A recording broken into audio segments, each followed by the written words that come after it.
మహేశ్వరः గురురేఖం పరం బ్రహ్మ తస్మై శ్రీ గురవే నమః వేదశాస్త్ర విధిఖ్యాతం పూర్ణబోధోపదేశికం సుగుణాకరం దయానందం రాజయార్య గురుం భజే సత్యాచల పూర్ణ సిద్ధాంతం వివేకానంద దీక్షితం ఆగోలు సంగయాఖ్యం సద్గురుతే నమో నమః సంగయ సంగయాఖ్యస్య సచ్చిష్యం బోధానందం సుదీక్షితం రాపెల్లి రామచంద్రార్యం సద్గురుతే నమో నమః సంగయాఖ్యస్య సచ్చిష్యం బ్రహ్మానందం సుదీక్షితం శ్రీధర స్వామి యోగీశం సద్గురుతే నమో నమః అస్మద్గురు సమారంభాం కృష్ణ సాందీప మధ్యమాం శ్రీ మహావిష్ణు పర్యంతాం వందే గురు పరంపరా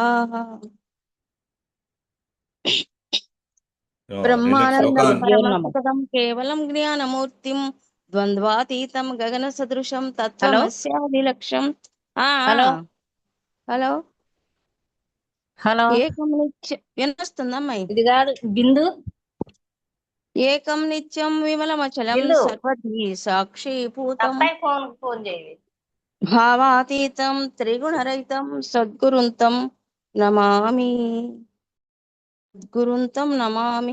వినొస్తుందా అయ్యా? వినొస్తుందమ్మా? వినబడుతుంది. నిన్నటి శ్లోకాన్ని చదవండి ఒకసారి. అలాగే. సమరసానుభవము 111వ శ్లోకం. లబ్ధం వా ధనలబ్ధం వా స్వల్పం వా బహుళం వా నిష్కామే నైవ భోక్తవ్యం సదా సంతుష్టమానసః. నిష్కామే నైవ భోక్తవ్యం సదా సంతుష్టమానసః. జనుడెల్లప్పుడును సంతోషమును పొందిన మనసు కలవాడై పొందబడిన వస్తువునైనను పొందబడని వస్తువునైనను అల్పమైన వస్తువునైనను అధికమైన వస్తువునైనను కోరిక లేకనే అనుభవించదగినది అయిందయ్య. నిన్న చెప్పుకున్నటువంటి విషయం సమరసానుభవం. ఇది శ్రీ వ్యాసమహర్షి ప్రణీతం పైన స్కాంద పురాణాంతర్గతము ఉత్తరఖండము ఉమామహేశ్వర సంవాదము 4వ అధ్యాయం గురుగీత ఎందలి 4వ అధ్యాయము 111వ శ్లోకం నిన్న చర్చించాము. సద్గురు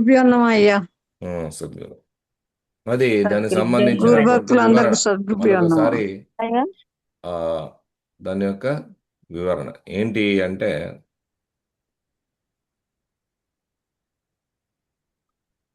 సమరస పద్ధతి. రసం అంటే రుచి. రసం అంటే ఏంది? రుచి. ఆ సమరస పద్ధతిలో ఉండాలి. ఆ రసం ఎట్లా అంటే సమపద్ధతిలో, అంటే కమ్మగున్నా పుల్లగున్నా వగరున్నా చేదున్నా షడ్రుచులు ఉన్నాయి కదా, అట్లా ఏ విధంగా ఉన్నా కూడా అది సమపద్ధతిలో ఉండాలని.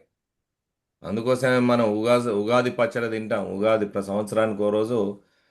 జీవితం అనేది అన్ని రుచుల సమ్మేళనం, అన్ని అనుభవాల సమ్మేళనం. దానిలో బిట్టర్ ఫీలింగ్స్ ఉంటాయి, మంచి ఫీలింగ్స్ ఉంటాయి, చెడు ఫీలింగ్స్ ఉంటాయి, ఆనందకరమైన ఫీలింగ్స్ ఉంటాయి, విషాదకరమైన ఉంటాయి, బీభత్సకరమైన ఉంటుంటాయి, శాంతరసం, హాస్యరసం, ఇట్లా అనేక రసాలు ఉంటాయి జీవితంలో. వాటి అన్నిటిని కూడా సమానంగా తీసుకోవాలి. ఈక్వానిమిటీ, స్టిల్నెస్ ఉండాలి, కదలకుండా ఉండాలి, చంచలాలు లేకుండా ఉండాలి అనే దాని గురించేదే సమరస. సమరస ఏ రసమైనా దాన్ని సమంగా తీసుకో.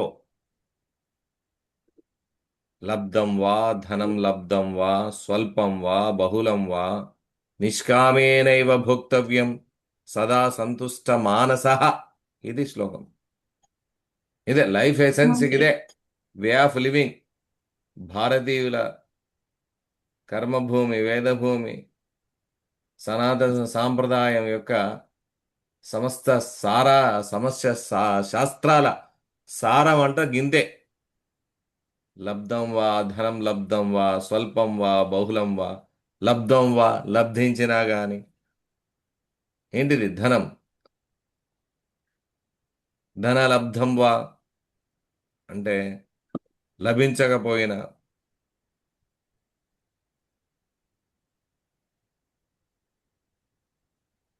లబ్ధం వా ధనం, అంటే లబ్ధం అంటే డబ్బు వచ్చింది వచ్చిందని పొంగిపోతుంది.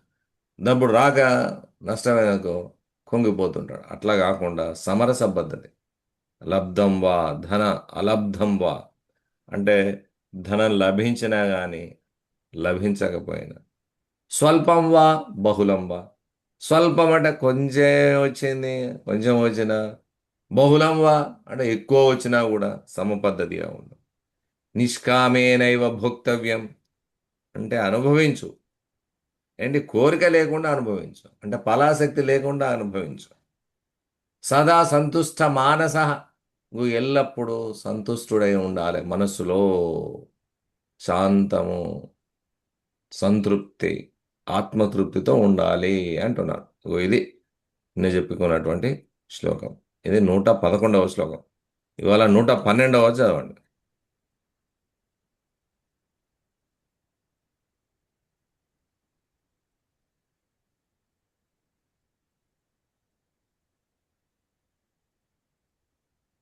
112వ శ్లోకం. ఉమ్, సర్వజ్ఞత్వం. ఉమ్.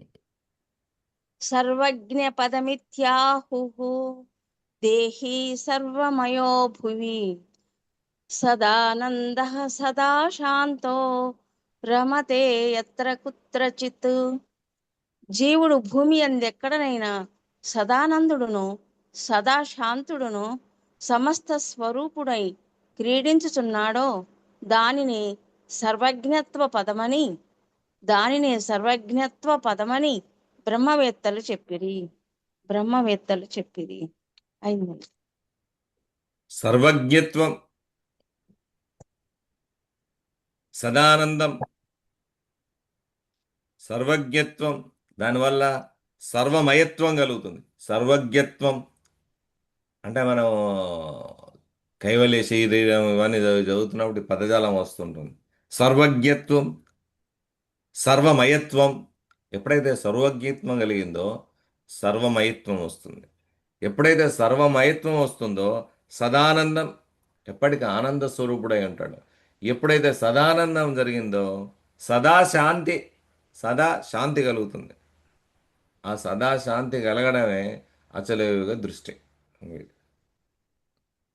సర్వజ్ఞ పదమిత్యాహు దేహీ సర్వమయో భువి సదానంద సదా శాంతో రమతే యత్ర కుత్రచిత్. ఇది శ్లోకం, 112వ శ్లోకం. అంటే జీవుడు భూమి అందెక్కడనైనా సదానందుడును సదాశాంతుడును సమస్త స్వరూపుడునై క్రీడించుచున్నాడో దానినే సర్వజ్ఞత్వ పదవని, సర్వజ్ఞ సర్వజ్ఞత్వ పదవి, సర్వజ్ఞత్వ పదమని ఇగో బ్రహ్మవేత్తలు చెప్పారు.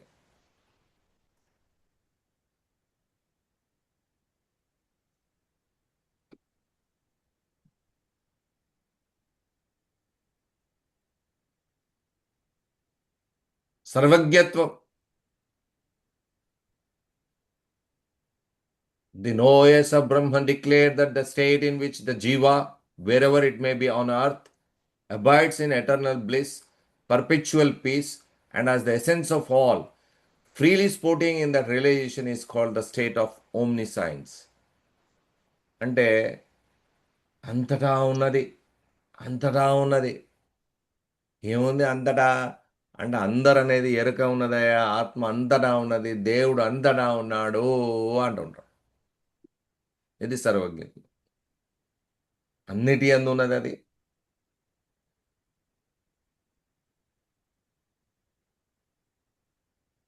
అంటే ఈ యొక్క స్తంభమునందు ఉన్నాడా హరి అంటే ఉన్నాడు అనగానే ఆ స్తంభాన్ని కొట్టే వరకు, పగలు కొట్టే వరకు ఆ హిరణ్యకశిపుడిని చంపడానికి నరసింహస్వామి వచ్చిందా లేదా? వచ్చాడు. అట్లా అంతటా ఉన్నాడు అని సర్వజ్ఞత్వం.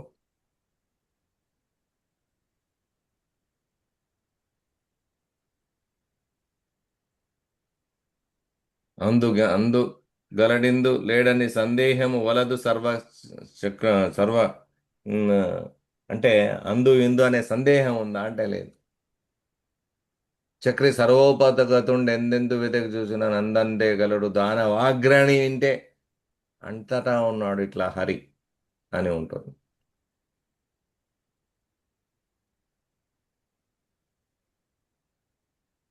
అంటే సర్వము తానైన విధం, ఎరుకై నిలిచిన విధం.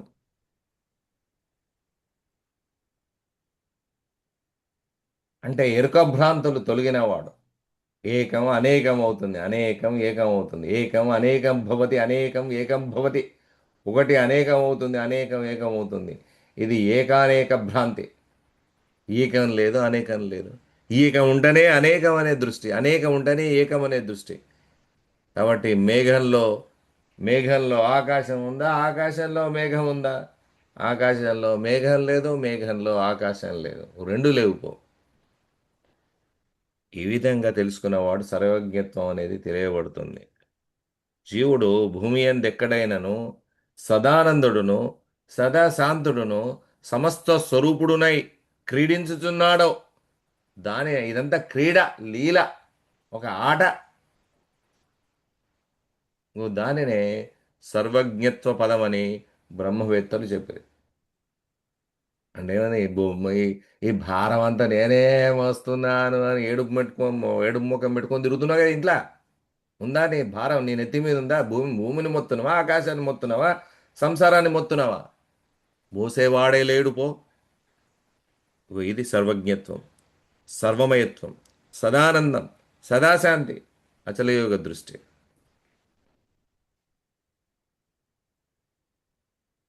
సారాంశ అనువాదం అచలయోగ దృష్టి. దేహధారి అయిన జీవుడు తాను కేవలం పరిమిత శరీరం కాదు, సమస్తములో వ్యాపించిన చైతన్య స్వరూపమని గ్రహించినప్పుడు.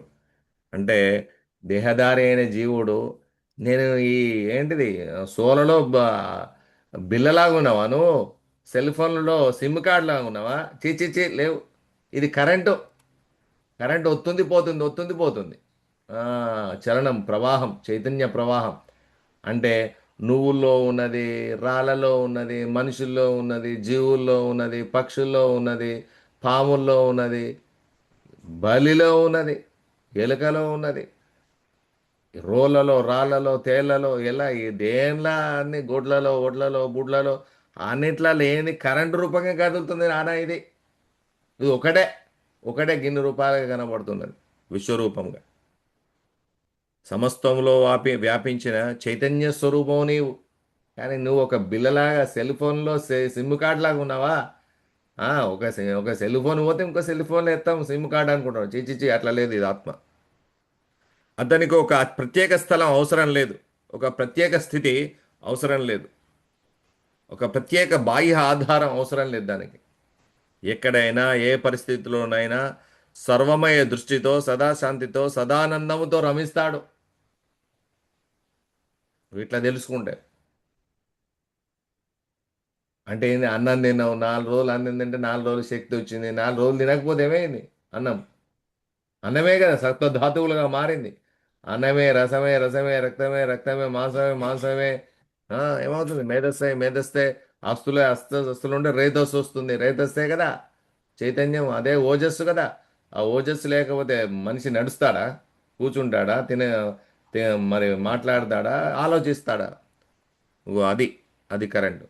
అంటే ఆ అన్నం తినకపోతే 10 రోజులు అన్నం తినకపోతే ప్రాణాలే పోతున్నాయి. అంటే ఆత్మ ఉందా? ఆత్మ అంటే ఏందో ఒక గిదే చైతన్య ప్రకాశం ఓజస్సు రూపకంగా ప్రసార రూపకంగా సర్వజీవులలో ప్రయాణిస్తుంది. చలన పద్ధతిగా ఉంది, చలనక్షేత్రం. ఇట్లా తెలుసుకుంటే ఆ కరెంటు అన్నిటి అందు ఉన్నది పో. ఆ కరెంటు అన్నిటి అందు ఉంది. ఇది సర్వమయ బ్రహ్మదృష్టి స్థితి. ఇది సదానంద సదాశాంత జీవన ప్రవాహం. ఇది జీవన ప్రవాహం ఇది. కాబట్టి గంగా గంగా గంగామయ గంగా, అరే ఒత్తుంది పోతుంది నీరు, కానీ అవి ఏకమనే గంగా అనే పేరు పెట్టుకొని నేను రామయ్య పుల్లయ్య అనుకుంటున్నాను. ఇది స్థల పరిస్థితులకు అతీతమైన జ్ఞాన సమత్వం. ఇది స్థలానికి పరిస్థితులకి అతీతమైన జ్ఞాన సమత్వం. ఈ కరెంటు అన్నిటి యందు ఉన్నది. నేను సర్వమయుడిని అంటే నేను ఇట్లా తెలుసుకున్నప్పుడు అన్నిటి యందు ఈ ప్రకాశం ఉందయ్యా, ఈ చలన ప్రకాశం ఉంది, ఈ కరెంట్ ఉంది అనే గుర్తింపు ఉంది కదా. అది కూడా ఎక్కడ ఉందయ్యా, దేని తగులుకోనుంది, దేని ఆధారం మీద ఉంది అని పరిశీలించు. సర్వజ్ఞత్వం అనే పదవి, సదానందం అనే అనుభవము ఎరుక యొక్క చలనక్షేత్రంలో ఉన్నత స్థితులే. అవి ఉన్నతమైన స్థితులే. అచల పరిపూర్ణం సర్వజ్ఞత్వానికి, ఆనందానికి, శాంతానికి, రమణానికి అతీతం. అయ్యా, పరిపూర్ణ ఎరుక కాదు, ఎరుక పరిపూర్ణం కాదు. పరిపూర్ణము ఈ ఎరుక చలనానికి అతీతంగా ఉంది. అది సర్వజ్ఞత్వం అనబడదు, ఆనందం అనబడదు, శాంత స్థితి లేదు దానికి. రమించే స్థితి ఉందా అంటే ఆ రమించే పద్ధతి కూడా లేదు. అచలం. అదే అదే అచలం, చలనం లేనడు. పదవీ భాగం సర్వజ్ఞ, సమస్తము తెలిసినవాడు అంటే సమగ్ర జ్ఞానస్థితి కలవాడు. పదం అంటే స్థానము, పదవి, స్థితి, నిర్వచనం, ఇవన్నీ నానార్థాలు. ఇది ఆహుహు అంటే ఈ విధంగా చెప్పిరి. ఆహు అంటే చెప్పిరి, ఇతి అంటే ఈ విధంగా చెప్పిరి అని బ్రహ్మవేత్తలు పేర్కొన్నారు. ఎవడు చెప్పినాయంటే బ్రహ్మవేత్తలు, బ్రహ్మాన్ని తెలుసుకున్నవాళ్ళు. దేహీ దేహధారి, సర్వమయ సమస్తమయుడు అంటే సర్వమునందు ఉన్నవాడు, అన్నింటిలోనూ తానేనని తెలిసినవాడు అంటే సమస్త స్వరూపుడు. ఇంకో ఎరుక స్వరూపం, జ్ఞానస్వరూపం, కరెంటు, జ్ఞాన ప్రకాశము, ఆత్మప్రకాశం అనే కరెంటు. భువి అంటే భూమిపై, లోకములో. సదా ఆనంద, ఎల్లప్పుడూ ఆనంద స్వరూపుడు. సదా శాంత, ఎల్లప్పుడూ శాంతియుతుడు. రమతే క్రీడించుచున్నాడు, ఆనందించుతున్నాడు, స్వేచ్ఛగా జీవించుతున్నాడు.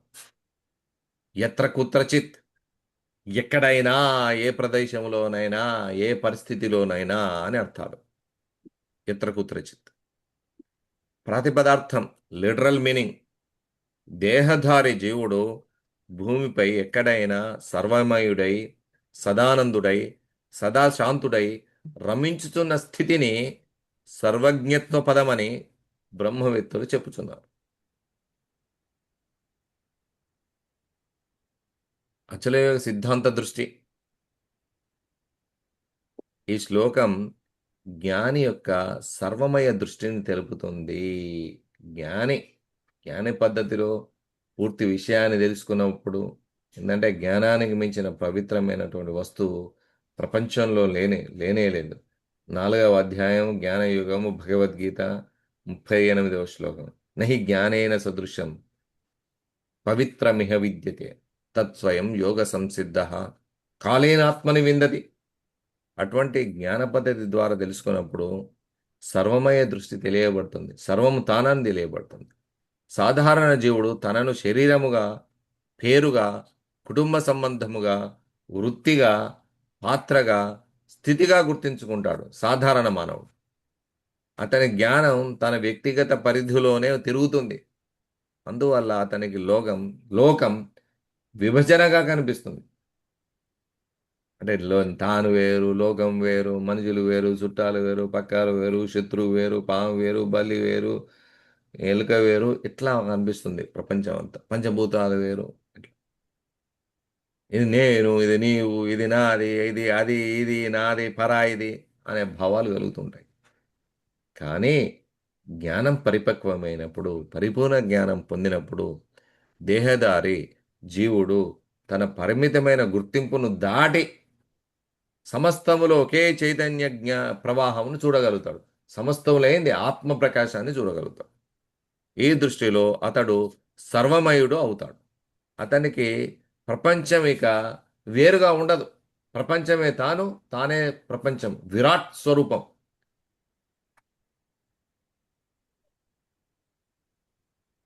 ఈ దృష్టిలో అతడు సర్వమయమవుతాడు. అతనికి ప్రపంచం ఇక విభజమైన పోరాట రంగం కాదు. ఎవరిని చంపాలి, ఎవడు చంపటోడెవడు, చెప్పేవాడు అంటే కలలో వచ్చాము. కలలో వచ్చి ఏమైంది, అక్కడ పాము వచ్చింది, లేక తేలు వచ్చింది, చెప్పు తీసుకొని కొడతా ఉంటావు, చంపుతావు. అంటే కలలో చెప్పయింది నీవే, కొట్టేది నీవే, తేలు నీవే, సచ్చింది నీవే, చంపబడేది తేలు, చంపింది నువ్వు. వెయిట్, ఇది పోరాట రంగమా నిజానికి? అంటే మేలుకుంటే పోరాటం లేదు. చైతన్య ప్రవాహంలో క్రీడమయ్యే దృశ్యం ఇది. చైతన్య ప్రవాహంలో ఒక ఆటలివని స్వప్న స్థితి, అంతా స్వప్న విచారం ఇది అని శివరామ దీక్షితంలో ఉంటుంది ఒక వాక్యం. ఇదంతా స్వప్న విచారం. అతడు ఎక్కడ ఉన్నా సదానందుడు అవుతాడు. ఇగో ఇటువంటి పద్ధతి తెలుసుకున్నవాడు ఎక్కడున్నా సదానందుడు, సదా శాంతుడు అవుతాడు. ఏ పరిస్థితి అయినా కూడా. లోకంలో ఉన్న లోకంతో బంధింపబడడు. లోకంలో ఉన్న లోకంలో బంధింపబడడు. కర్మల మధ్య ఉన్న మమకారంలో మునిగిపోడు. ఇది నాది నాది నాది అని పట్టుకొని ఉండడు. దీనినే బ్రహ్మవేత్తలు సర్వజ్ఞ సర్వజ్ఞ పదం. ఇటువంటి స్థితిని పొందినవాడు ఎవడైతే ఉంటాడో, చేరినవాడు ఎవడుంటాడో వాడు సర్వజ్ఞత్వ పదవిని అలంకరించిన వాడవుతాడు. కానీ అచలయోగ సిద్ధాంతం ఇంకా లోతుగా అడుగుతుంది. ఏమని? అసలు సర్వమయుడై ఉన్నట్టు తెలిసేది ఎవరు? ఎవడ్రా ఆ సర్వమయుడు? సదానందాన్ని అనుభవించేది ఎవరు? నేను అన్నిటినీ ఎప్పటికీ సదా ఆనందిస్తున్నాను, అనుభవిస్తున్నాను. అనుభవించేది ఎవడు? సదాస్థితి, సదా శాంత స్థితి, సదా శాంత స్థితిలో ఉన్నాను, రమిస్తున్నాను అంటున్నావు కదా, అది ఎవడ్రా? నేను సర్వజ్ఞుడిని అనే సూక్ష్మ గుర్తింపు మిగిలి ఉందా? ఇంకా గ్రంథి మిగిలిందా? సర్వమయత్వము ఎరుకలో స్ఫురించే స్థితి కాదా? ఆ స్థితి కూడా ఎరుక స్థితే కదా, చలన స్థితే కదా. కాబట్టి ఇట్లా తెలుసుకున్నప్పుడు అంతిమ భ్రాంతి విచ్ఛేదనం ప్రారంభమవుతుంది, గ్రంథి విచ్ఛేదనం జరుగుతుంది. ఒకటో పాదం సర్వజ్ఞ పదమిత్యాహు. దీనినే సర్వజ్ఞత్వ పదం అని చెప్పిరి. సర్వజ్ఞత్వం అనే పదం సాధారణంగా అన్నీ తెలిసినవాడు అనే అర్థంలో తీసుకుంటారు. కానీ ఈ శ్లోకం దానిని భిన్నంగా చూపింది. అన్నీ తెలిసినవాడని కాదు. ఇక్కడ సర్వజ్ఞత్వం అంటే ప్రతి వస్తువు గురించి సమాచార జ్ఞానం కాదు. సరే, నేను ఆత్మబద్ధ తెలుసుకున్నాను, జ్ఞానబద్ధ తెలుసుకున్నాను, నేను అన్నీ తెలుసాయా అంటే ఏదో కొత్త గ్యాడ్జెట్స్, ఏదో కొత్త సెల్ ఫోన్ తీసుకొచ్చి ఆపరేట్ చేయమంటే వస్తుందా? నేర్చుకుంది రాదు. సర్వజ్ఞత్వం అంటే ఏదో బుట్ట ఓ డబ్బాల ఏదైనా వేసి వస్తువు వేసి తీసుకొచ్చి ముందర పెడతా ఆ గురువు ముందర. నువ్వు సర్వజ్ఞత్వం ఉందట కదా నీకు గురువా, ఈ డబ్బాలో ఏముంది చెప్పమంటే చెప్తారా? కనబడుతుందా? కనబడదు. డబ్బా ఇప్పి చూస్తే కదా తెలిసేది. అది కాదు, అట్లానే కాదు దాని అర్థం. సమాచార జ్ఞానం కాదు ఇది. ప్రపంచంలోని ప్రతి విషయం, ప్రతి తేదీ, ప్రతి శాస్త్రం, ప్రతి భవిష్యత్తు సంఘటన తెలుసుకోవడం కాదు. అయ్యా 1977 మార్చి 21 ఏ వారమయ్యా చెప్పు అంటే వస్తుందా? అంటే శకుంతలాదేవి లెక్కలు వస్తే వస్తుంది, లేకపోతే రాదు. అది కాదు, అట్లా కాదు. ఇక్కడ సర్వజ్ఞత్వం అంటే సర్వమయ దృష్టి, జనరల్ నాలెడ్జ్ సంబంధించినటువంటిది. దానికి ఉన్నటువంటిది డీటెయిల్డ్ నాలెడ్జ్ కాదు. సమస్తమును తన స్వరూపానికి వేరుగా చూడని జ్ఞానస్థితి. అంటే సమస్తము తనకు వేరుగా లేదనేటువంటిది భావన కలిగి ఉంటాడు. అనేకత్వంలో ఒకే తత్వ ప్రవాహాన్ని గ్రహించడం. అంటే అనేకంగా ఉన్నటువంటి యొక్క దానిలో అన్నిట్లో ఎరుకై ఉంది, జ్ఞాన ప్రకాశం ఉంది, ఆత్మ ప్రకాశం ఉంది అని తెలుసుకుంటాడు. భేదముల వెనుక నిలిచిన ఏకత్వాన్ని ప్రదర్శించడం. భేదాలు ఉన్నాయి. నా కాలు వేరు, చెయ్యి వేరు, పన్ను వేరు, ముక్కు వేరు, కాలు వేరు, చెయ్యి వేరు అనుకుంటున్నావు కదా. కానీ నీలో ఉన్నటువంటిది ఆ జీవాత్మ ఒకటే. ఇది సాధారణ జ్ఞానం, విషయాల జ్ఞానం. సాధారణ జ్ఞానం అనేది విషయాల జ్ఞానం. జ్ఞానం అంటే విషయం లెక్క లేదు. జ్ఞానం అంటేనే విషయం. శబ్దము, స్పర్శము, రూపము, రసము, గంధము. మంచి మాటనా, చెడ్డ మాటనా, మంచి స్పర్శన, దుస్పర్శన, మంచి రూపమా, కురూప్య, మంచి రసమా, చెడు రసమా, మంచి వాసన, చెడు వాసన. ఇవే కదా జ్ఞానానికి సంబంధించినటువంటి విషయాలు. గుర్తెరుగుట, ఆ గుర్తెరుగుటే జ్ఞాన పద్ధతి. శాస్త్రజ్ఞానం, తర్కజ్ఞానం. శాస్త్రం మాట్లాడితేవా అది తర్కం అవుతుంది. జ్ఞాన జ్ఞానం అంతర్ముఖ అనుభవ జ్ఞానం. ధ్యానం వల్ల కలిగిందా జ్ఞానం? అది అంతర్ముఖంగా, అంటే తనలో జరుగుతున్నది ఏమిటి అని తెలుసుకోవడం, తానెవరు అని తెలుసుకోవడం. సర్వజ్ఞత్వం ఇక్కడ సర్వమయ బ్రహ్మ దృష్టి. అంటే సర్వజ్ఞత్వం అంటే ప్రతిదీ ఇంచు బై ఇంచు, ఓ ఇంటికి పోతాం, ఇంటికి పోయి మా మా ఇంట్లో కూరాడకుండా ఉందా లేదా చెప్పంటే చెప్తారా గురువు? అట్లా కాదు. ఇక్కడ సర్వమయ దృష్టి. కానీ అచలయోగం ఇక్కడ కూడా హెచ్చరిస్తుంది. సర్వజ్ఞ అనే పదం పట్టుబడితే అది ఆధ్యాత్మిక అహంకారానికి కారణం కావచ్చు. నేను సర్వజ్ఞుడిని అనే ఒక పదం పట్టుబడింది అనుకో, నేను సర్వజ్ఞత్వం అనేది ఒక అహంకారాన్ని పెంచుతుంది తప్ప తగ్గించదు. నాకు అన్నీ తెలుసు అనే భావం అజ్ఞానానికన్నా ప్రమాదం. నాకు అన్నీ తెలుసు అనే భావం అజ్ఞానానికన్నా ప్రమాదకరం. అజ్ఞానైనా వాడు అజ్ఞానితో సంసారం చేయొచ్చు, కానీ నాకు అన్నీ తెలుసు అని అనుకున్నవంతను సంసారం చేయలేదు. సర్వజ్ఞత్వం సమాచార విస్తృతి కాదు. సర్వజ్ఞత్వం అనేది నాకు చాలా సమాచారం తెలుసయ్యా, నీకు తెలివైనన్ని నాకు తెలుసు అనే అటువంటిది కాదు. గ్రంథి సడలిన జ్ఞాన దృష్టి. దాని యొక్క అత్యంత లక్ష్యం ఏమిటంటే గ్రంథి సడలాలే ఓ గది జ్ఞాన దృష్టి, సర్వజ్ఞత్వం. అయినప్పటికీ నేను సర్వమయుడిని అనే భావం కూడా చివరికి విచ్ఛిన్నం కావాలి. విజ్ఞాన యోగం భగవద్గీతలో కూడా 2వ శ్లోకంలో ఉంటుంది. అంటే అన్నీ తెలిస్తే ఏది తెలిస్తే అన్ని తెలుస్తుందో గది తెలుసుకోవాలి. అంటే అన్ని తెలితే అంటే జనరలైజ్గా తెలుస్తాయి, కానీ డీటెయిల్గా తెలియవు. ఆ విధంగా తెలుసుకోవాలి. అప్పుడు తెలిసినప్పుడు సర్వమయుడి నాకు అన్నీ తెలుసు అనే అహంకారం వస్తుంది. అది కూడా తొలగిపోవాలి, విచ్ఛిన్నం కావాలి. అయితే సర్వజ్ఞత్వం పదవి గొప్పదే. మనకు కైవల్య శరీరంలో చెప్పినట్టు సర్వజ్ఞత్వం అనేది గొప్పదే. కానీ అచల పరిపూర్ణం గొప్పదా? దానికి విలువ లేదా? దానికి వాల్యూ లేదా? అది గొప్పది కాదా? అరే బాబు, అచల పరిపూర్ణము పదము కాదు, పదవి కాదు, జ్ఞాన గుర్తింపు కాదు. అది దేనికి చెందదు. అది అచల పరిపూర్ణం. ఎరుకలోనే ఇవన్నీ ఎక్కువ తక్కువలు, మానవమానాలు, ఉన్నత నీచోన్నతాలు ఇవన్నీ కూడా ఎరుకలో ఉంటాయి, కానీ పరిపూర్ణానికి చెందవు. దేహి సర్వమయోభివి, దేహి సర్వమయోభువి, దేహధారి భూమిపై సర్వమయుడై. ఇక్కడ దేహి అనే పదం ముఖ్యమైనది. శ్లోకము దేహము ఉన్న స్థితినే తిరస్కరించడం లేదు. దేహముతో ఉన్న జీవుడు కూడా సర్వమయ దృష్టిని పొందగలడని చెబుతుంది.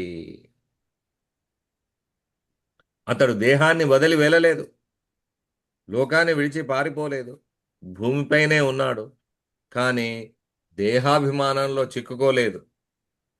దేహం ఉంది, కానీ నేనే దేహం అనే గ్రంథి తగ్గింది. గ్రంథి విచ్ఛిన్నమవుతుంది, సడలిపోతుంది. నేనే దేహం అనే గ్రంథి సడలిపోతుంది. ఇంద్రియాలు ఉన్నాయి, కానీ ఇంద్రియ భోగాసక్తి తగ్గింది. అచల పరిపూర్ణ రాజయోగం అంతా వంటబడుతూ ఉంటే ఏమవుతుంది? ఇంద్రియ భోగాలపై ఆసక్తి తగ్గుతూ ఉంది. నేచురల్గా జరుగుతుంది. ఇంద్రియాల గురించి భోగాలు కానీ నేచురల్ కానీ స్వయంగా పెద్ద ఆసక్తి ఉండదు. ఇంద్రియ భోగాసక్తి తగ్గుతూ ఉంటుంది. మనస్సు ఉంది, కానీ మనోభావాలతో స్వరూప గుర్తింపు తగ్గింది. ఆ భావాలు ఉన్నాయి కదా, నేను సంకల్పం చేసిన నా భావం నాది అని తగ్గుతుంది. నాది అనేది లేకుండా పోతుంది. ప్రపంచం ఉంది, ప్రపంచం పోతాదే, పోదు పోదు పోదు. బ్రహ్మ సత్యం జగన్మిథ్య జీవో బ్రహ్మివనాపరహ అంటే ప్రపంచం మిథ్య అంటుంది అద్వైత సిద్ధాంతం. కానీ అచల సిద్ధాంతం అట్లా అన్నది. ప్రపంచం ఉంది, అది పరాయిది కాదు, నీ స్వరూపమే. సమస్తములో తత్వదృష్టి వెలిగింది. సమస్తంలో కూడా తత్వ పద్ధతి తెలియబడింది. తత్వము అది నీవు, అది నీవు. అంటే జీవాత్మ పరమాత్మ, ఈశ్వరుడు జీవుడు, యూనివర్సల్ సోల్, ఇండివిజువల్ సోల్. వీటిలో ఏకత్వ పద్ధతి తెలిసింది, ఏక పదార్థమే అని తెలిసింది. సర్వమయత్వం అంటే బాహ్యంగా అన్నీ తనవి అని మమకారం కాదు. అంటే సర్వమయత్వం అంటే అవన్నీ కూడా నాయేనయ్యా. విరాట్ రూపంలో ఏముంది? ఆ విశ్వాత్మకి అంటే భూమి పాదాలైంది, జలం కటి అయింది, అగ్ని హృదయస్థానం అయింది, వాయువు కంఠస్థానం అయింది, ఆకాశం శిరస్సు అయింది. ఇవి నావి అన్నటువంటి మమకారం కాదు ఈ భాగాలు. అది సమస్తం మీద అధికారం కాదు. సర్వజ్ఞత్వం అంటే వీటన్నిటికీ అధికారినైనాను అనుకోకూడదు. అది ప్రపంచం నాది, అది ప్రపంచం నాదే అనే అహంకారం కాదు. సర్వజ్ఞత్వంలో ఈ ప్రపంచం మొత్తం నాది అనే చెప్పుకునే అహంకారం కాదు. సర్వమ సర్వమయత్వం అంటే సర్వమయత్వం అంటే భేద దృష్టి సడలిన జ్ఞానావస్థ. భేద దృష్టి పోయింది. అది వేరు నేను వేరు, అది పెద్దది నేను చిన్న, లేకపోతే అది చిన్నది నేను పెద్ద, లేకపోతే అది గొప్పది నేను నీచం, లేకపోతే నేను గొప్ప అది నీచం, అటువంటి భావాలు పోయినాయి. తనను పరిమిత వ్యక్తిగా కాక సమస్త చైతన్య దిశలో గ్రహించే స్థితి. అంటే ఒక సోలలాగా బిల్లలాగా లేవు, ఒక సెల్ ఫోన్లలాగా సిమ్ కార్డులా లేవు నువ్వు. నీవనుకునేది గ్రంథి, అది ప్రవాహం, ఎరుక చలనం, జ్ఞానస్థితి, అది జ్ఞాన ప్రవాహం అని తెలుసుకో. అంటే సర్వజ్ఞత్వంలో ఆ స్థితి తెలియబడుతుంది. కానీ బ్రేకింగ్ ద ఫైనల్ ఇల్యూజన్, అంతిమ భ్రాంతి విచ్ఛేదన దృష్టిలో సర్వమయ అనుభవం కూడా అనుభవమేనా? నేను సమస్తంలో ఉన్నాను అని తెలుసుకునేది ఎవరు? దేహదారి దేహధారి సర్వమయుడయ్యాడని చెప్పినప్పుడు దేహి భావం ఇంకా ఉందా? సర్వమయత్వానుభవం ద్వారా సూక్ష్మ జ్ఞానాభిమానం పుడుతుందా? సర్వమయ దృష్టి మహోన్నతమైనదే. సర్వమయ దృష్టి మహోన్నతమైనదే. కానీ అచల పరిపూర్ణం దేహి కాదు, దేహము కాదు, సర్వమయ అనుభవ భావకుడు కాదు, అచల పరిపూర్ణం, వీటన్నిటికీ అతీతం. సదానంద, ఎల్లప్పుడూ ఆనంద స్వరూపుడు.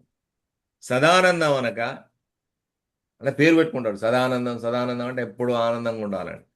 అంటే అది క్షణిక సంతోషం కాదు, ఇంద్రియ భోగం కాదు, భావోద్వేగ ఉల్లాసం కాదు, బాహ్య విజయంలో వచ్చే ఆనందం కాదు.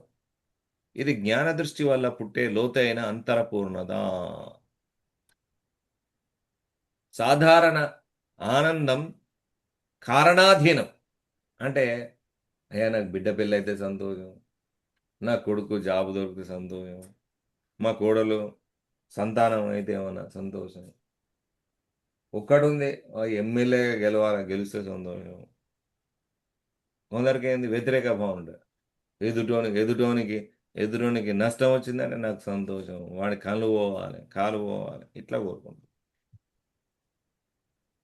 అంటే కారణాధీనం, కారణం మీద ఆధారపడుతుంది సంతోషం. సాధారణ సంతోషం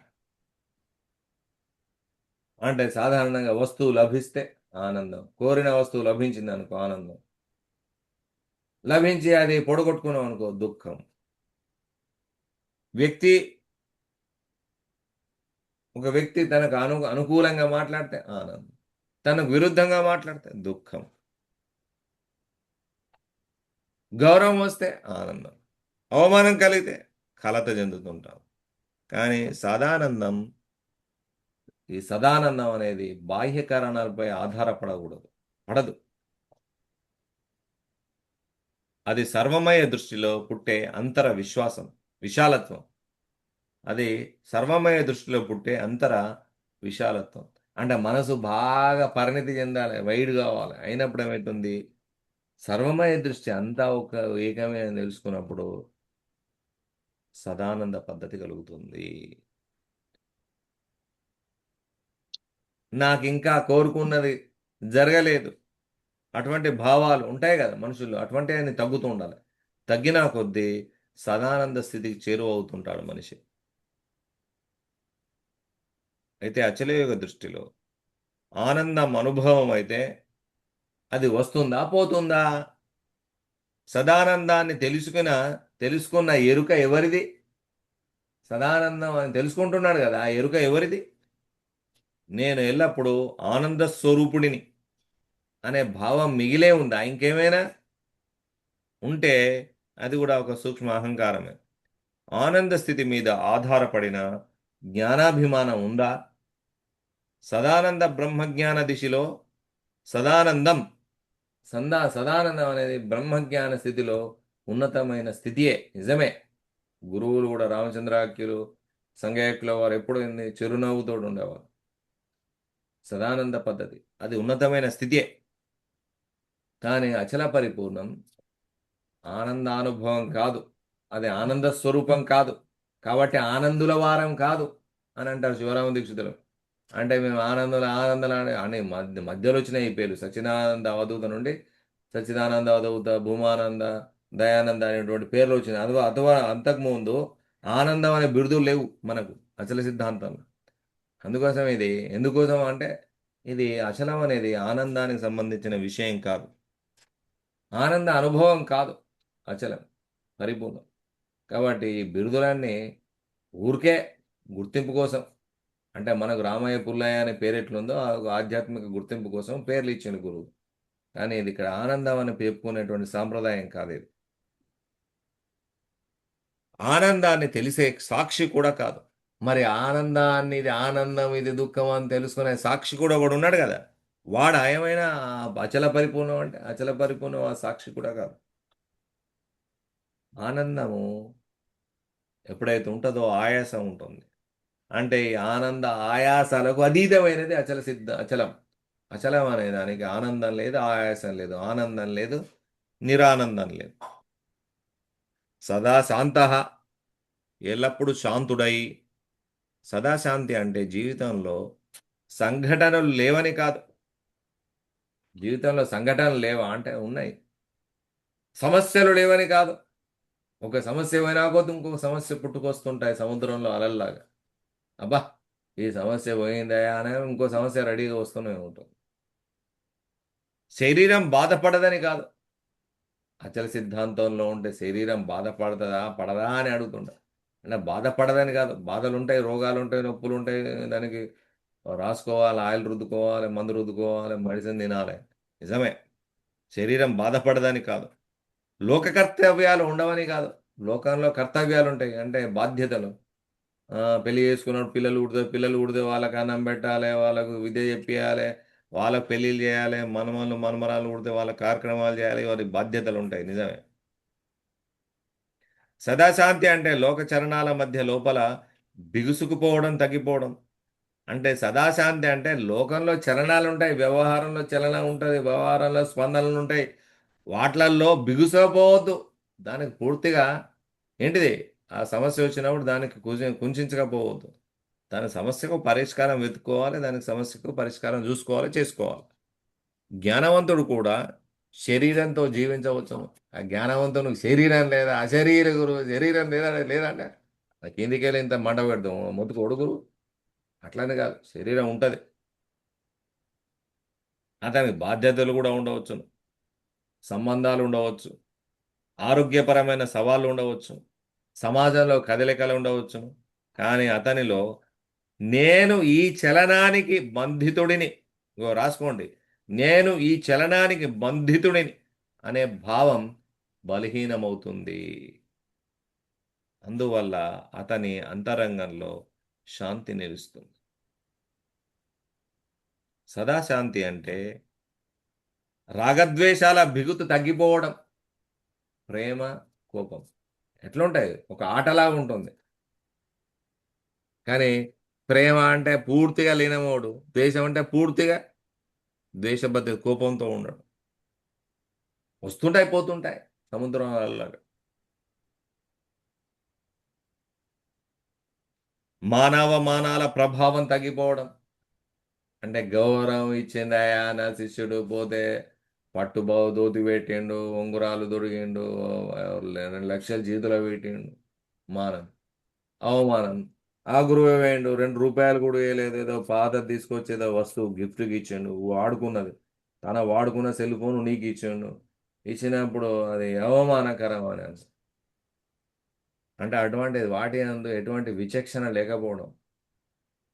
2 లక్షలు ఇచ్చి నేను ఎగిరి గంతేయడం కాకుండా, లేకపోతే రూ.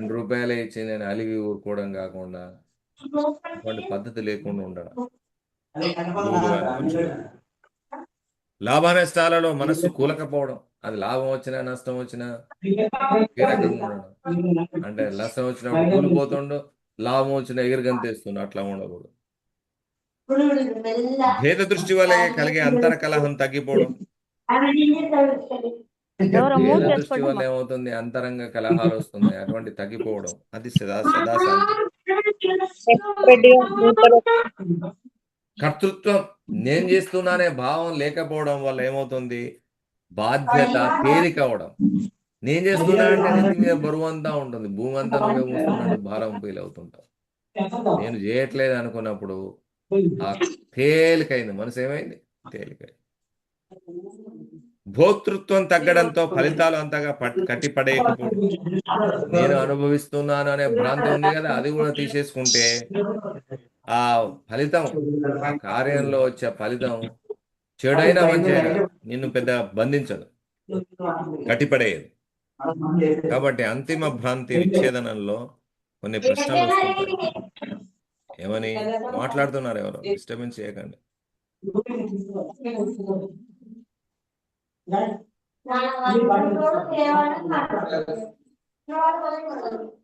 మూవ్ చేసుకోండి అమ్మా. ఎవరో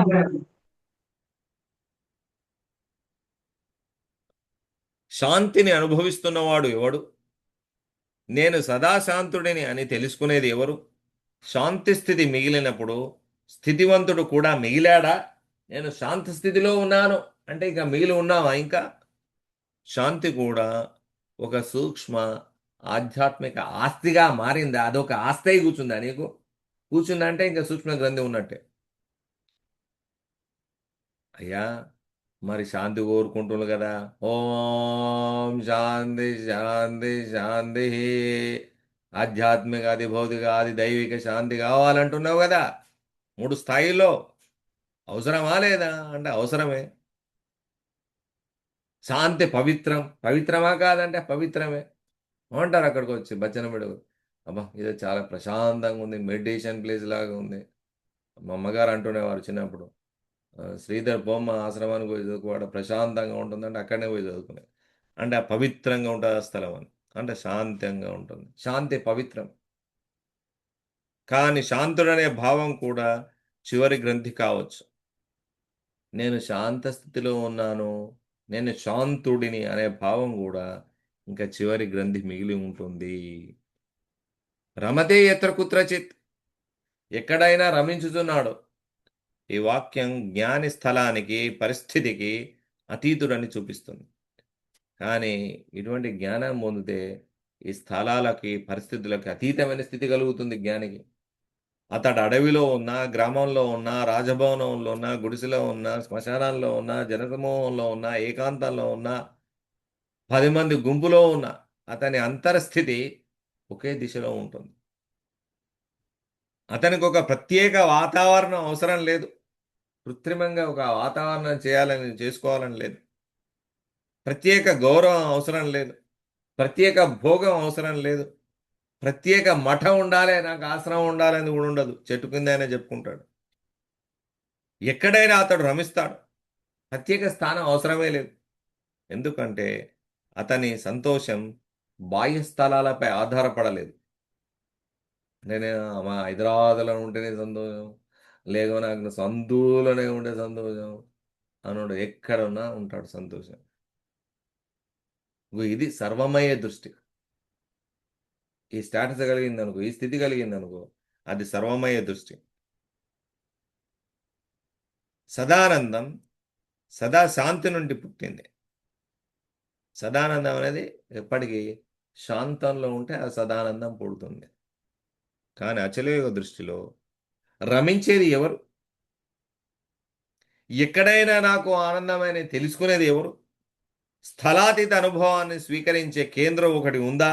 ఇంకా రమణానుభవం కూడా, ఆనందానుభవం కూడా ఎరుక యొక్క చలనములోనిదేనా? అవును, ఇవంతా కూడా ఎరుక యొక్క గ్రంథి స్వరూప. అచల పరిపూర్ణం రమణం కాదు, ఆనందం కాదు. రమించే జ్ఞాన అంటే అచల పరిపూర్ణం రమిస్తుందా అంటే రమించదు. ఆ అచలం ఎక్కడైనా ఆనందిస్తుందా అంటే ఆనందించదు. అది అచలం అనేది స్థలం, స్థలాతీత భావాలకు కూడా అతీతం. అది స్థలం కాదు, స్థలాతీతం. స్థలం కాదయా అని కూడా చెప్పడానికి వీల్లేదు. అది స్థలము కాదు, స్థలాతీతం. అంటే స్థలానికి అతీతంగా ఉందని చెప్పడానికి కూడా వీలు లేదు. ఇవన్నీ రిలేషనల్ ఫిలాసఫీ, అంటే సాపేక్షికతలో ఉంటుంది. ఎరుక ఉన్నంతసేపే ఉంటుంది, సాపేక్షికత ఉంటుంది. అంటే ఎక్కువ తక్కువ, తక్కువ దూరం, లోపట బయట, స్థూలం సూక్ష్మం, ఇవన్నీ ఉంటుంది.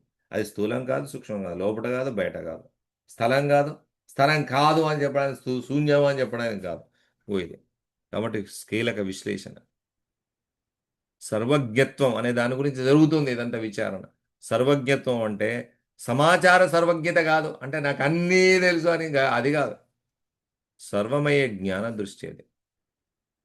దేహదారి జీవుడే సర్వమయత్వ దృష్టిని పొందగలడు. జ్ఞాని సదానందుడై సదాశాంతుడై జీవిస్తాడు.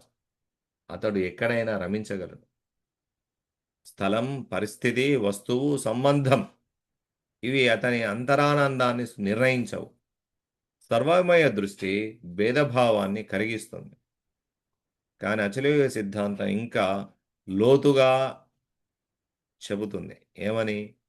సర్వజ్ఞత్వ పదం కూడా చివరిది కాదు, సర్వమయ అనుభవం కూడా చివరిది కాదు, సదానందం కూడా చివరిది కాదు, ఫైనల్ కాదు. ఇవన్నీ సదాశాంతి కూడా చివరిది కాదు.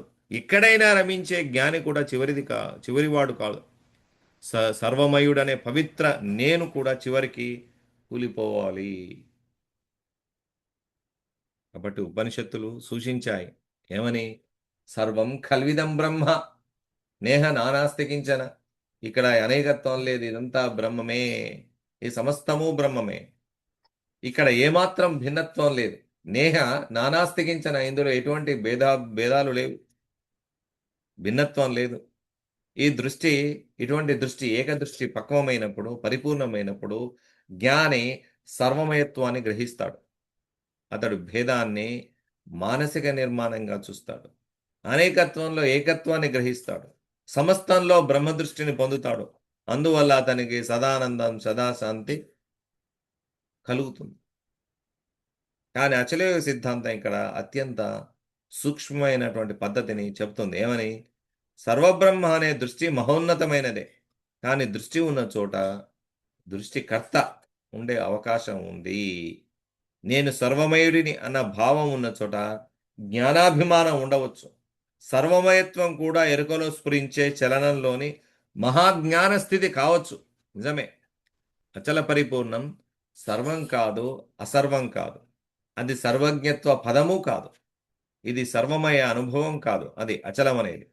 అది ఆనంద శాంతస్థితి కాదు. అచలం అనేది అన్ని బోధలకు, అనుభవాలకు, దృష్టులకు అతీతమైనది.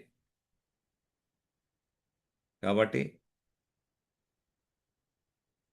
ఈ మాయలన్నీ కూలిపోవాలి. ఈ శ్లోకంలో కూలిపోవలసిన మాయ చాలా ఉన్నతమైనది. ఇది సాధారణ అజ్ఞాన మాయ కాదు, ఇది సర్వమయ జ్ఞానమాయ. మొదటి స్థాయి పరిమిత జీవమాయ. పరిమిత స్వరూపుడైన 6 ఫీట్లు, 70 కిలోలు, 80 కిలోలు, ఇంత పొడుగు, ఇంత లావు అంటున్నావు, అది ఇంత సన్నము. పరిమితి కలిగిన జీవుని యొక్క మాయ ఏంటంటే, నేను శరీరం, నేను వేరొక వ్యక్తి, ప్రపంచం నాకంటే వేరు, సంతోషం వస్తువుల వల్ల వస్తుంది, శాంతి పరిస్థితుల వల్ల కలుగుతుంది, స్థలం మారితేనే ఆనందం, నాకు అన్నీ తెలియవు, నేను అసంపూర్ణుడిని అనేటువంటి పరిమిత మాయ, జీవుని మాయ. రెండవ స్థాయి మాయ, ఇది జ్ఞానమాయ, సర్వమయ జ్ఞానమాయ. ఏమంటున్నాడో, నేను సర్వమయుడిని, నేను సదానందుడిని, నేను ఎక్కడైనా రమిస్తాను, ఉన్నా లేకున్నా, అడవిలోనైనా, ఇంట్లోనైనా, మందిలోనైనా, ఏకాంతంలోనైనా, నేను సదాశాంతుడిని, నేను సర్వజ్ఞత్వ పదాన్ని పొందాను, ఆ పదవిని పొందాను, నాకు భేదం లేదు, నేను సమస్త స్వరూపుడిని, అన్నీ నా స్వరూపమే. ఇది జ్ఞానమాయ. మొదటి మాయ అజ్ఞానబద్ధమైనది, రెండవది జ్ఞానమాయ సూక్ష్మమాయ. ఈ రెండు గ్రంథులే. అచలయోగ దృష్టిలో రెండు పరిశీలించబడాలి. కాబట్టి కూలిపోవాల్సింది ఏమిటంటే పరిమిత జీవ అనే నేను, సర్వమయ అనే నేను, ఆనంద స్వరూప అనే నేను, శాంత స్వరూపుడిని అనే నేను, రమించే నేను, సర్వజ్ఞుడనే పవిత్ర అహంకారం, నాకు భేదం లేదు అని చెప్పే జ్ఞాన కేంద్రమే కూలిపోవాలి. అసలు గురుబోధ యొక్క అసలు అర్థం ఏమిటంటే సద్గురువు ముందుగా శిష్యుని పరిమిత దేహాభిమానం నుండి పైకి తీసుకెళ్తాడు. తర్వాత భేద దృష్టిని కలిగిస్తాడు. తర్వాత సర్వమయ దృష్టిని కలగజేస్తాడు. తర్వాత సదానందం సదాశాంతి వైపు చిత్తాన్ని నిలబెడతాడు. కానీ అక్కడే ఆగడు. అతడు ఆ గురువు చివరికి అడుగుతాడు ఏమని, సర్వమయ సర్వమయుడై ఉన్నవాడు ఎవడు, సదానందాన్ని అనుభవించేది ఎవడు, సదాశాంతిని తెలిసేది ఎవడు, ఎక్కడైనా రమించేది ఎవడు, సర్వజ్ఞత్వ పదాన్ని పొందినట్లు భావించేది ఎవడు, నేను సమస్త స్వరూపుడిని అనే భావం ఎక్కడే నిలిచింది. గురుబోధ యొక్క అసలు పని పరిమిత నేనును సర్వమయ నేనుగా విస్తరించడం మాత్రమే కాదు, అంటే జీవాత్మను పరమాత్మతో ఏకం చేయడమే కాదు, చివరికి సర్వమయ నేను, నేను సర్వాత్మను, నేను విశ్వాత్మను అనే నేను కూడా కూలిపోవాలి. పరిమిత జీవగ్రంథి కరిగితే సర్వమయ దృష్టి పుట్టుతుంది. సర్వమయ దృష్టిని పట్టుకున్న జ్ఞానగ్రంథి కూలితే అదే అచల దిశ, అదే అంతిమ స్థితి.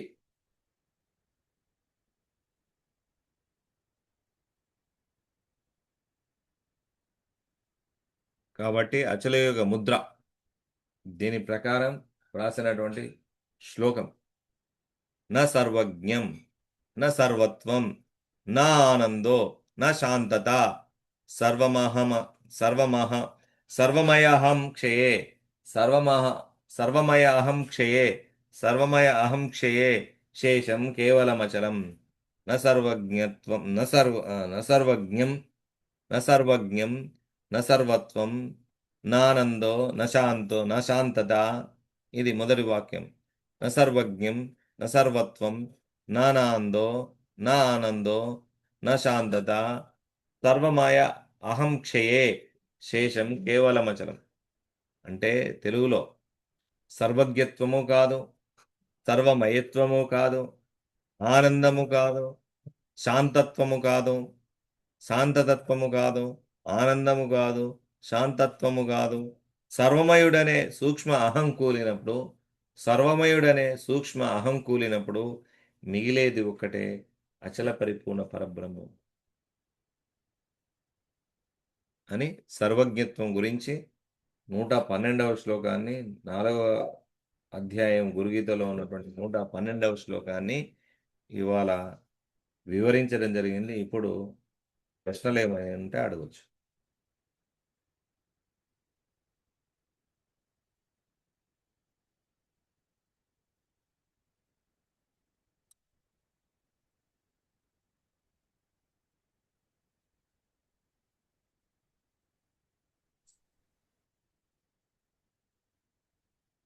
అన్మ్యూట్ చేసుకొని అడగండి.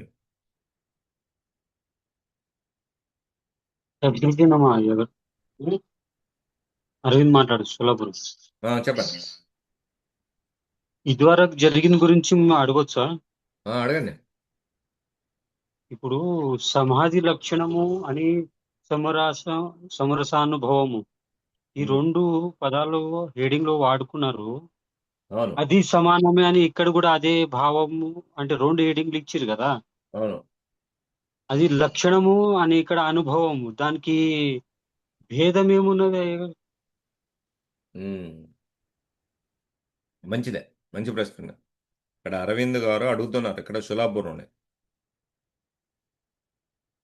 ఏంటంటే సమాధి లక్షణం అనేది ఒక పదం, తర్వాత సమరసానుభవం,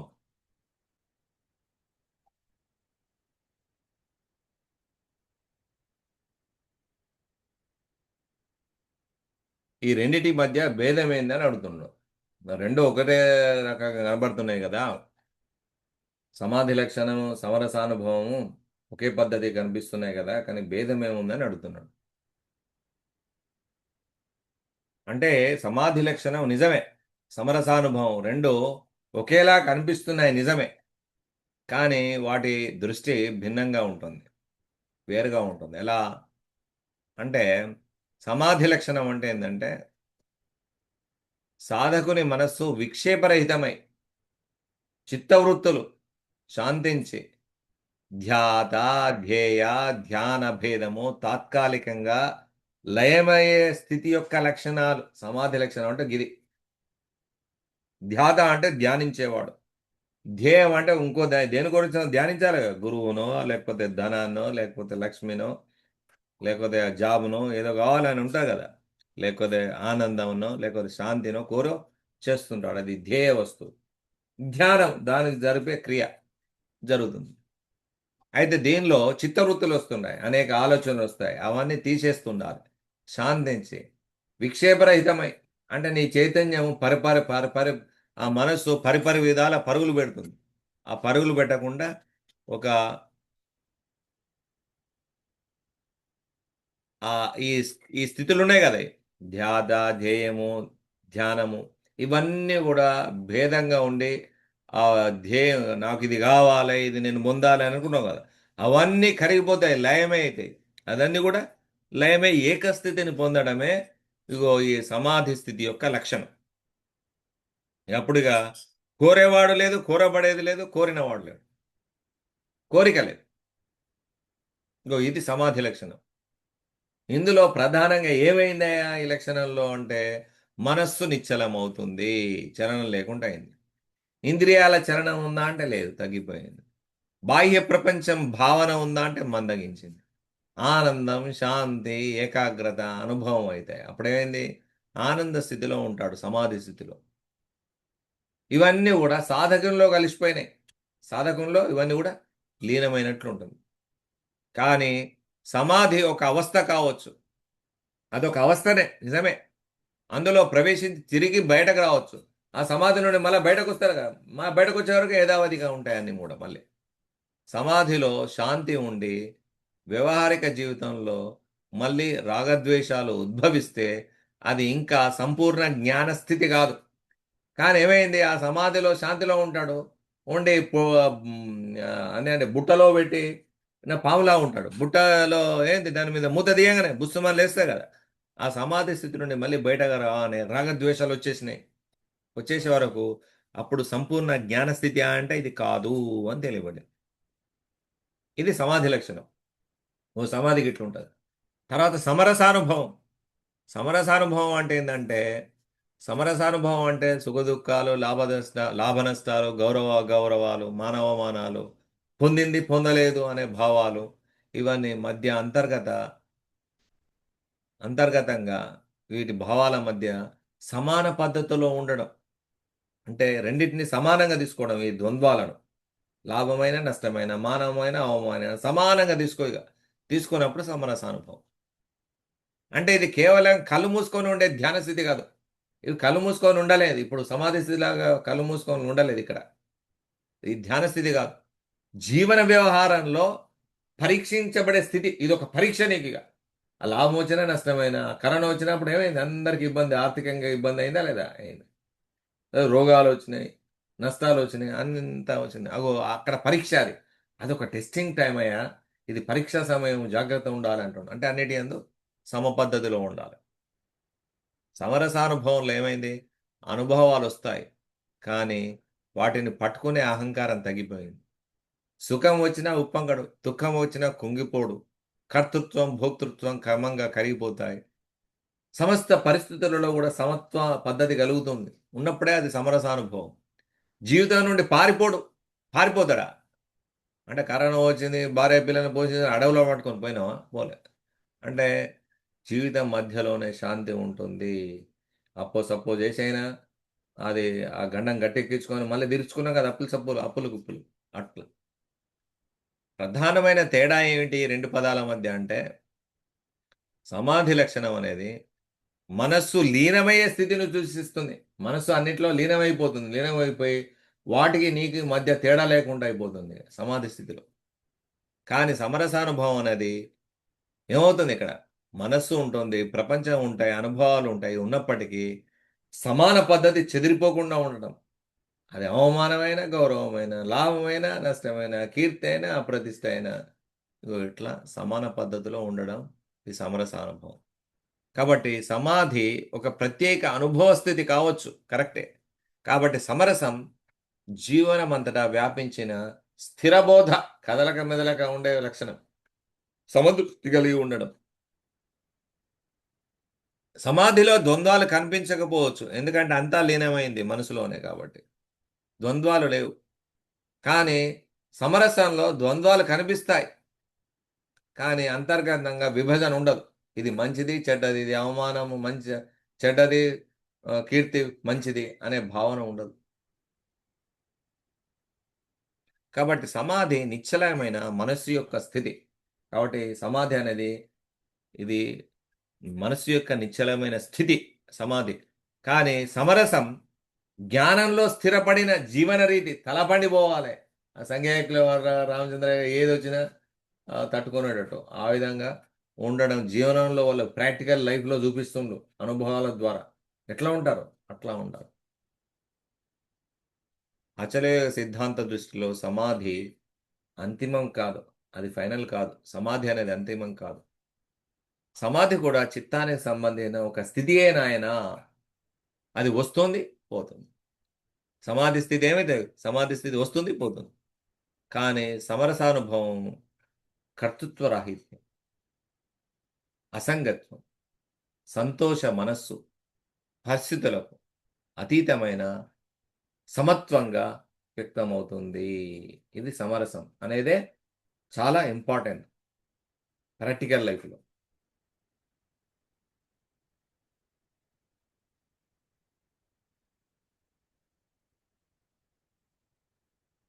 అర్థమైందా? అర్థమయ్యాయి కదా. అది మనసు లీనమైన నిశ్చలమైన స్థితి, అంతిమం కాదు, కాదు కాదు చిత్త కాదు. సంబంధం కలిగింది. అది వస్తే పోతుంది ఆ స్థితి, ఎప్పటికుండేది కాదు. అంతిమం కాదని అది. అని అనుభవంలో ఎన్ని లాభాలు నష్టాలు వచ్చిన అంతరంగ సమానం ఉండడము ఇది సమరసం. మన ఇది సమరస అనుభవం ప్రాక్టికల్ లైఫ్. కర్తృత్వం, భోక్తృత్వం ద్వంద్వాలు కనిపిస్తాయి, కానీ అవి నిలబడవు, అనుభవంలో ఉండవు. నిలబడవు.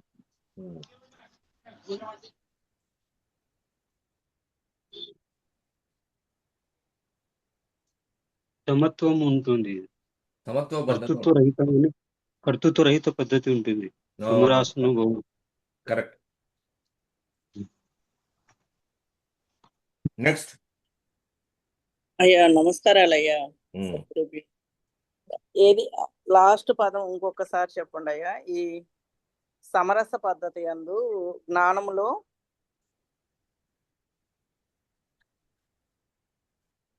లాస్ట్ ఎక్కడ వరకు రాసుకున్నారు మీరు? అంటే మీరు జస్ట్ ఒక వాక్యానికి ముందు అన్నారు కదా, ఇది కర్తృత్వ రహిత్యంగా ఉంటుంది అన్నదానికి ముందు సమాధి స్థితి ఏమన్నా నిశ్చల స్థితిలో ఉంటుంది, సమరస పద్ధతి ఎలా ఉంటుంది అనేది జ్ఞానము. మళ్ళీ చెప్తాను, రాసుకోండి. అచలయోగ సిద్ధాంత దృష్టిలో సమాధి అంతిమం కాదు. సమాధి కూడా చిత్తానికి సంబంధించిన ఒక స్థితియే. అది వస్తుంది పోతుంది. కానీ సమరసానుభవము కర్తృత్వ రాహిత్యం, అసంగత్వం, సంతోష మనస్సు, పరిస్థితులకు అతీతమైన సమత్వంగా వ్యక్తమవుతుంది. అంటే మన గురువు గారిలో చూడండి, జ్ఞానంలో అని ఓ పదాన్ని నేను మిస్ అయ్యాను అయ్యా. అదే అంటే నా ఫ్లోలో వచ్చినాయని చెప్పుకుంటా పోతావు ఒకసారి. ఆ ఫ్లోలో వచ్చిన పదం మళ్ళీ రాదు కదా. ఆ రికార్డు చూడాలి, మళ్ళీ ఆ రికార్డు పంపిస్తా చూసుకోండి. నెక్స్ట్.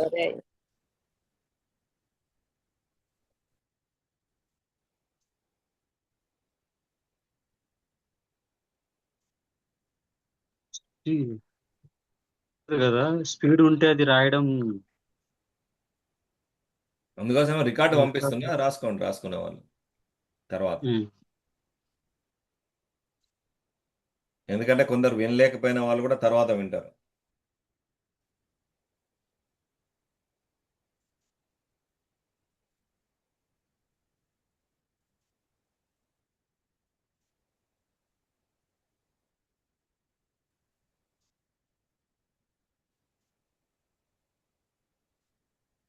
నెక్స్ట్.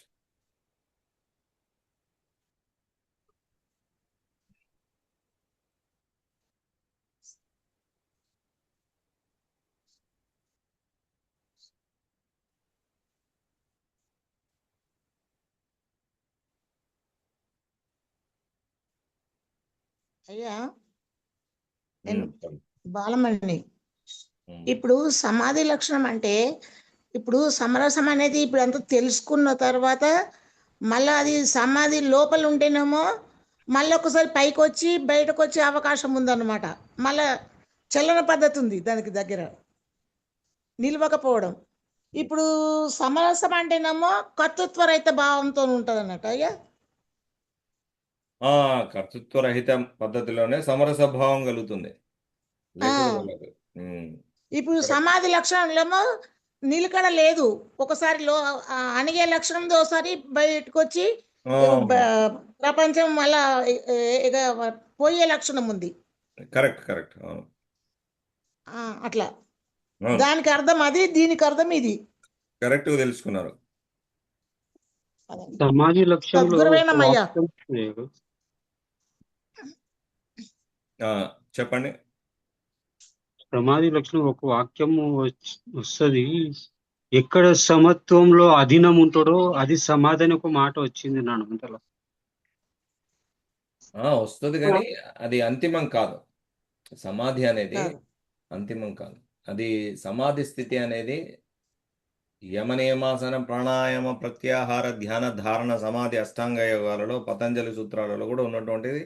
అది ఆ స్థితి చిత్తవృత్తులు అణిగిపోతాయి, కానీ మనస్సు ఆ స్థితిలో స్థితిలో ఉంటుంది, ఆ ఎరుక స్థితిలో ఉండి మళ్ళీ బయటకు రాగానే మళ్ళీ ఇవన్నీ ఉంటాయి, జంజాటాలు, రాగద్వేషాలు ఇవన్నీ ఉంటాయి.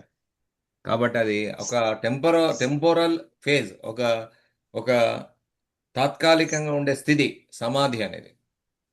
కానీ ప్రాక్టికల్ లైఫ్లో, జీవన వ్యవహారంలో కావాల్సింది సమరసానుభవం కావాలి. అంతే. అది అయ్యా మరొకటి ఏం విషయం అంటే ఇక్కడ సమాధి అనే ఒకటి గుహలో వైకిసి తనను తాను బంధించి ఉండడము ఒకటి అని ఒక పదాలు వస్తాయి. అవునవును. అది మన దానికి చిత్త వృత్తి ఎక్కడ జరుగుతుంది? అక్కడ వృత్తి ఉంటుంది అంతర్గతంగా సూక్ష్మ బీజ రూపంలో ఉంటుంది. ఇప్పుడు చెట్టు పెట్టిన ప్రాణమే అక్కడ. అంటే అయిపోయిందా నీ ప్రశ్న? అడుగు, ఇంకేదంత ఉంటే అడిగిన తర్వాత నేను చెప్తాను. అదే ప్రాణం అని ఆడ ఉక్కిరి బిక్కిరి అవుతుంది కదా సమాధిలో పోయినాక. అయిపోయిందా ప్రశ్న? అయింది. అంటే అరవింద్ గారు అడుగుతున్నారు షోలాపూర్ ఏమని అంటే, కొందరు సజీవ సమాధి అవుతున్నారు. బ్రహ్మంగారైన్లు, తర్వాత జ్ఞానదేవుడు కూడా 21 సంవత్సరాలకే సజీవ సమాధి అయిండు. అంటే బతికుండగానే గొంత తీసుకొని దానిలో లేకపోతే గోలోకో లోపలికి పోతారు. పోయినాక మీద రాయి వేయమంటారు ఇక, అంటే సమాధి అయిపోతారు. అంటే అక్కడ పోయిండు, సమాధి అయిపోయిండు, సమాధి చెందిండు, సమాధి అయిండు, సజీవ సమాధి అంటే జీవం ఉండగానే సమాధి పొందుతున్నారు ఇట్లా అని అంటున్నారు. అన్నప్పుడు అప్పుడు ప్రాణం ఉక్కిరి బిక్కిరి కాదా అనేది ఒక ప్రశ్న అవుతుంది కదా అని. అంటే వాళ్ళు ఏం చేస్తారంటే, సజీవ సమాధికి పోయేటోళ్ళు ఏం చేస్తారంటే హంసను, అంటే శ్వాసను అంతర్ముఖం చేస్తారు. అంటే ఇడా పింగళ నుండి బుక్కుల నుండి బయటకి లోపలికి పోకుండా సహస్రారమును, అంటే ఏది మన వెనుపూసనందు తిప్పేటట్టు చేస్తారు. అంటే ఏంది, ఇడా పింగళ సుషుమ్న, అంటే సుషుమ్న అనే నాడికి ఎక్కిస్తారు ఈ హంసను, శ్వాసను ఎక్కించి ఏం చేస్తారంటే ఆ వెన్నుపూసలో తిరుగుతుంది, పైకి కిందికి తిరిగేటట్టు చేస్తారు. చేసినప్పుడు ఏమైందంటే అది సమాధి స్థితికి వెళ్ళిపోయాడు. ఇక బయట ఏం జరిగేది వ్యవహారం ఉండదు. ఓ నిద్ర స్థితిలో నిద్రపోయినట్టే ఉంటాడు. అంటే నేను చిన్నతనంలో మా ఊర్లో వచ్చేది వాళ్ళు ఇట్లా చేసేవాళ్ళు కొంత వాళ్ళు. వచ్చేది చేసేది అంటే నేను చిన్నగా ఉన్నప్పుడు 6వ తరగతి 7వ తరగతి ఉన్నప్పుడు చూసేది. ఆశ్రమం నుండి మా ఇంటికి పోతుంటే అక్కడ ఒకడు వచ్చి ఏం చేస్తాడంటే తలకు మొత్తం అభ్రకాయుధం చుట్టుకుంటాడు. మొత్తం తలకు అభ్రకాయుధం చుట్టుకొని మీద బట్ట చుట్టుకుంటాడు తలకు. చుట్టుకొని కింద గొయ్యి తీస్తారు. గొయ్యి చూస్తే ఛాతి వరకు ఛాతి వరకు అలా పెట్టి పూడ్చి చేసుకుంటాడు. ఇక కాళ్ళు పైన ఉంటాయి, కాళ్ళు పైన ఉంటాయి, మొండెం బయట ఉంటుంది, తల భూమిలోకి వెళ్ళిపోతుంది. అరే వీడు ఎట్లా బతుకుతుండు అంటే గంట 3-4 గంటలు ఉంటారు. ఇక పైసలు అందరు ఎత్తుంటారు చుట్టూ. ఒక కింద ఒకటి బట్ట బట్ట వరుస్తాడు, దానిలో పైసలు వేసుకుంటా పోవాలి. పైసలు వేసుకుంటా పోతే ఎట్లా ఎట్లా అరే వీడు చావడా, మరి శ్వాస లేదు కదా, వీడు శ్వాస ఎట్లా తీసుకుంటాడు. తలకు అబ్రకాయదం చుట్టుకుంటూ బట్ట చుట్టుకుంటూ గుంతలో పెట్టిండు, అంత చుట్టూ మట్టి పోసుకున్నాడు. వారికి ఏమైంది, వీడు సమాధి స్థితిలోకి వెళ్ళిపోయాడు. అంటే వానికి ప్రాణం ఆగమాగం అయిందా? ఏం కాలేదు. ఎందుకంటే వాని శ్వాస వెన్నెముకలో ఎక్కించాడు. ఆ పైకి కిందకి తిరుగుతుంది. ప్రాణమే ఆగం కావట్లేదు. ఒక నిద్రా స్థితిలో ఉన్నట్టే ఉన్నాడు, నిద్ర స్థితిలో ఉన్నాడు. మళ్ళీ మేల్కొంటాడు, మేల్కొని బయటకు వస్తాడు, వచ్చి ఆ పైసలు దులుపుకొని పోతాడు. ఇంకా ఇట్లా జరిగింది నేను చిన్నప్పుడు చూశాను. ఇట్లనే యోగులు కూడా బ్రహ్మంగారైన జ్ఞానదేవుడు కూడా ఇట్లా వాళ్ళు అంతరంలో నడిపిస్తారు శ్వాసను నడిపించినప్పుడు ప్రాణానికి ఇబ్బంది ఏం లేదు. అదొక సుషుప్త అవస్థలాగానే ఉంటారు. ఇదొకటి. మరి వాళ్ళు సాధన చేసింది. అయితే మరి వాళ్ళకి ఏందయ్యా లాభము అంటే వాళ్ళు తనువు సాధించాలనుకుంటున్నారు కాబట్టి ఆ విధంగా చాలిస్తారు కొంతమంది. అది సమాధి అంటున్నాం.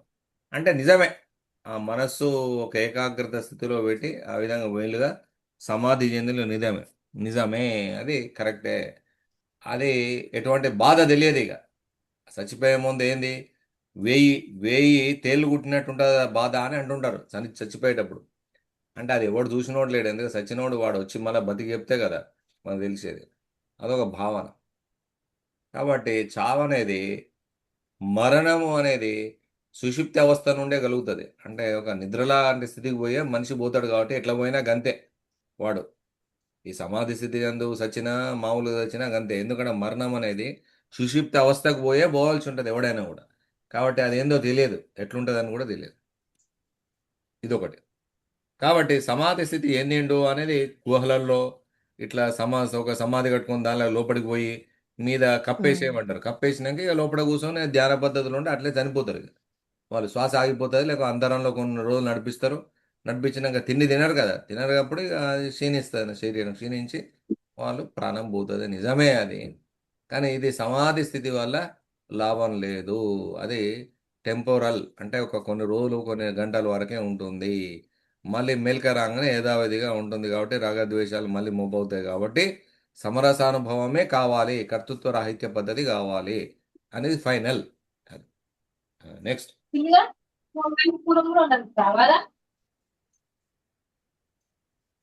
ఇంకేముంది? ఇంకొకటి అడగొచ్చా? అడగండి. ఇప్పుడు జ్ఞానేశ్వరులు అతని అచల పరిపూర్ణ స్థితిని తెలిసిన వారే కదా. మళ్ళా ఇది ఎట్లా అని. ఇది కూడా మంచి ప్రశ్న. అంటే ఆయన అచల సిద్ధాంతే కదా, అచల యోగి అయినప్పుడు మళ్ళా అయితే ఎందుకు సజీవ సమాధి పొందిండు అనేది ప్రశ్న.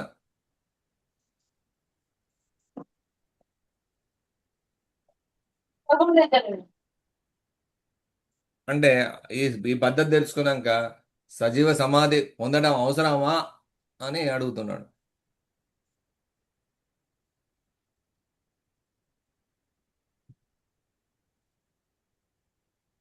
అంటే ఆనాటి సమాజంలో ఆ జ్ఞానదేవుని యొక్క చరిత్ర మొత్తం తెలుసుకోవాలి మీరు. అప్పుడు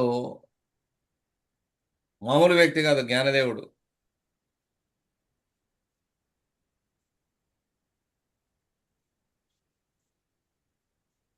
అసలు సిద్ధాంతాన్ని అవపోసన బట్టి భగవద్గీతకు దాదాపు 10,000 శ్లోకాలు 10,000 పద్యాలు రాసిండు భగవద్గీత వ్యాఖ్యానాన్ని. మరాఠీలో ఓవిల్ అంటారు. 10,000 ఓవిల్ రాసిండు భగవద్గీతకు. అంటే ఒక్కొక్క శ్లోకాన్ని దాదాపు ఒక 10-12 ఓవిల్ రాశాను. రాసే వరకు ఏమైందంటే అది భగవద్గీత గీత అయింది, జ్ఞానేశ్వరి గీత వ్యాఖ్యానం మరాఠీలో. అటువంటి జ్ఞానదేవుడు మరి సజీవ సమాధి చెందడం కరెక్టేనా అని అడుగుతున్నాను.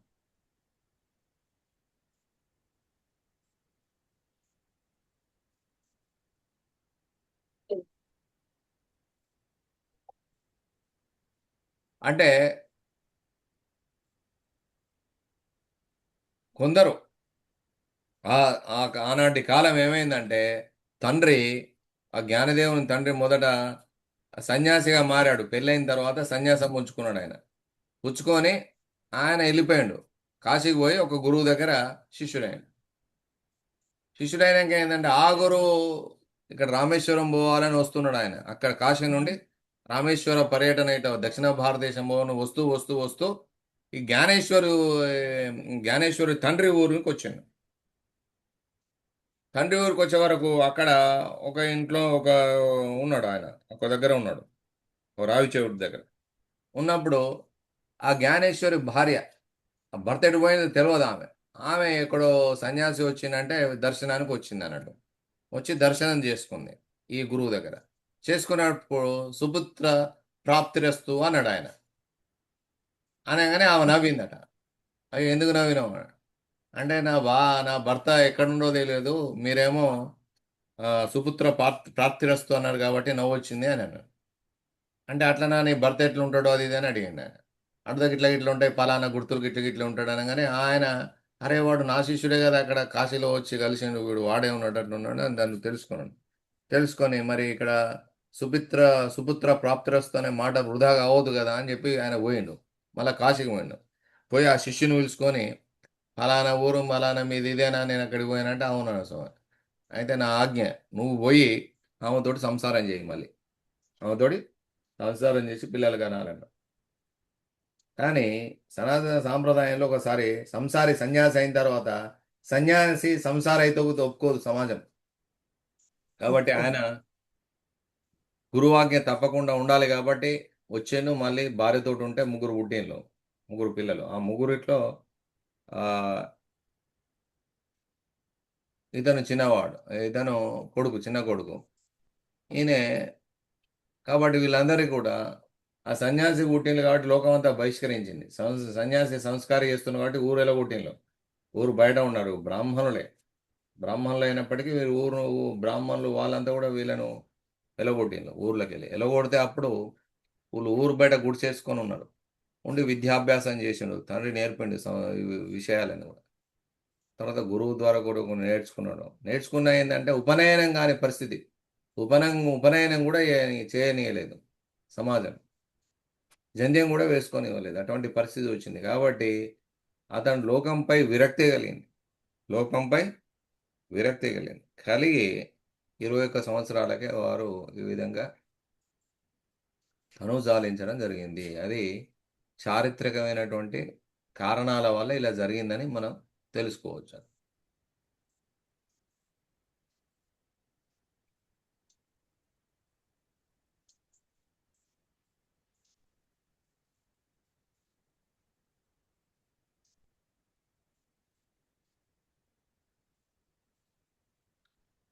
అది వాళ్ళ సాంప్రదాయం. వార్కరీ భక్తి సాంప్రదాయం అని పేరు వచ్చింది వాళ్ళకి అక్కడ. వార్కరీ శాఖ అది.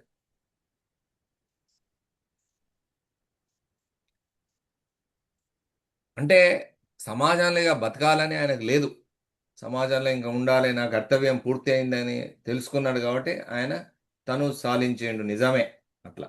అంటే ఏంటి అంటే మన గురువు గారిది కూడా చెప్తున్నాను. మన గురువుగారు 108 సంవత్సరాల వయసులో నేను ఆఫ్రికా నుండి వచ్చాను. వారు సరిగ్గా లేనప్పుడు. వచ్చిన తర్వాత వారి ఆరోగ్య పరిస్థితి బాగాలేనప్పుడు నాన్నగారిని అన్నాను, మనం మరి అక్కడ పెద్ద హాస్పిటల్ తీసుకుపోదాం నాన్న హైదరాబాద్లో అని అన్నా. అంటే నాన్నగారు అన్నారు, గురువు గారు అన్నారు, కదిలించకండి నన్ను అని అన్నారు అని అన్నారు. అంటే వారికి తెలిసిపోయింది, వారు అయ్యే టైం అయిపోయింది, ఇక లేదు కాబట్టి కదిలించవద్దు అని చెప్పారు అని చెప్పారు. అంటే వారు తను చాలించాలనుకున్నప్పుడు ఇట్లా ఎవరైనా చాలించవచ్చు. అది సజీవ సమాధి కానీ లేకపోతే ప్రాణత్యాగం కానీ ఇలా చేసుకోవచ్చు. వాళ్ళకి సరిపోయింది కదా జీవితం అనే నిర్ణయం తీసుకుంటారు. తీసుకున్నప్పుడు దాన్ని మనం గౌరవించాల్సిందే.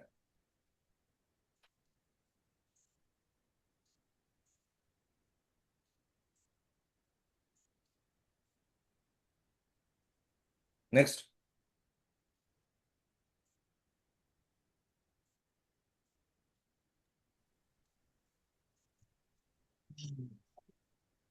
ఖమ్మం రండి అయ్యా అంటే దీన్ని ఎక్కడికి కదిలించకూడదు అన్నారు అయ్యా. ఒక 6 నెలలకి వారు పరమపదిస్తారనగా ఖమ్మం వెళ్దాం అయ్యా రండి అంటే నేను దీన్ని ఎక్కడికి కదిలించకూడదు అన్నారు అయ్యా సంగయ్య గారు. అట్లా అట్లా అట్లా అట్లా అట్లా అన్నారు అయ్యా.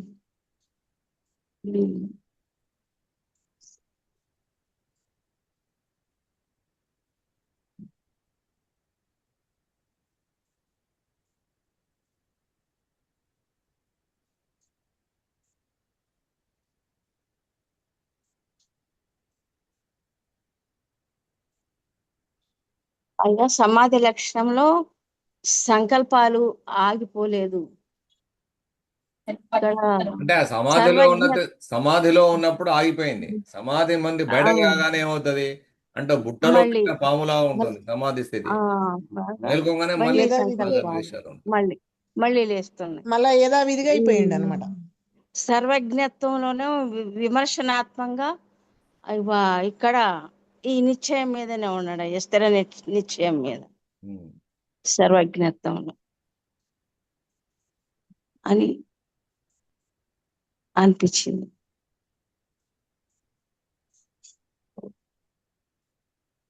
జై సద్గురు ప్రభు మహారాజ్ కి జై. అయ్యా నేను లక్ష్మి. ఉమ్. అయ్యా సద్గురుభ్యో నమయ్య. అడగండి. ఇప్పుడు భావము అభావం అని వచ్చింది కదయ్యా. ఉమ్. ఈ భావము దేహం ఉందా, దేహంతో పనిచేస్తుందా, లేక ప్రకృతి అందు ఉండి ఇలా జరుగుతుందా అనేది డౌట్ అయ్యా.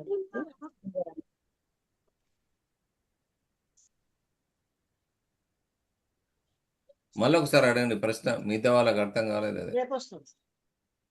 భావము అభావము ఉమ్. ఈ రెండు ప్రకృతి అందే వస్తున్నాయా, లేక మన జ్ఞానము అందే కలిగి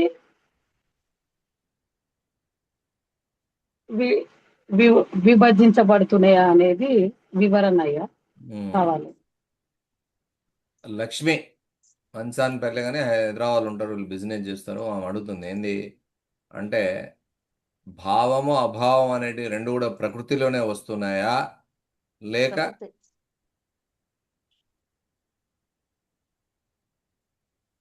జ్ఞానంలో కలుగుతున్నాయా?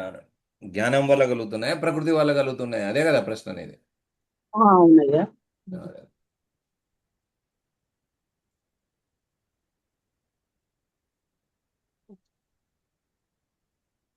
భావము అభావం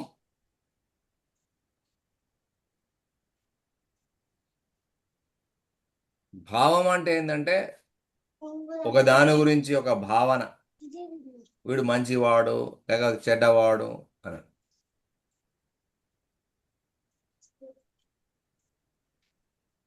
అభావం అంటే ఎటువంటి భావం లేకపోవడం.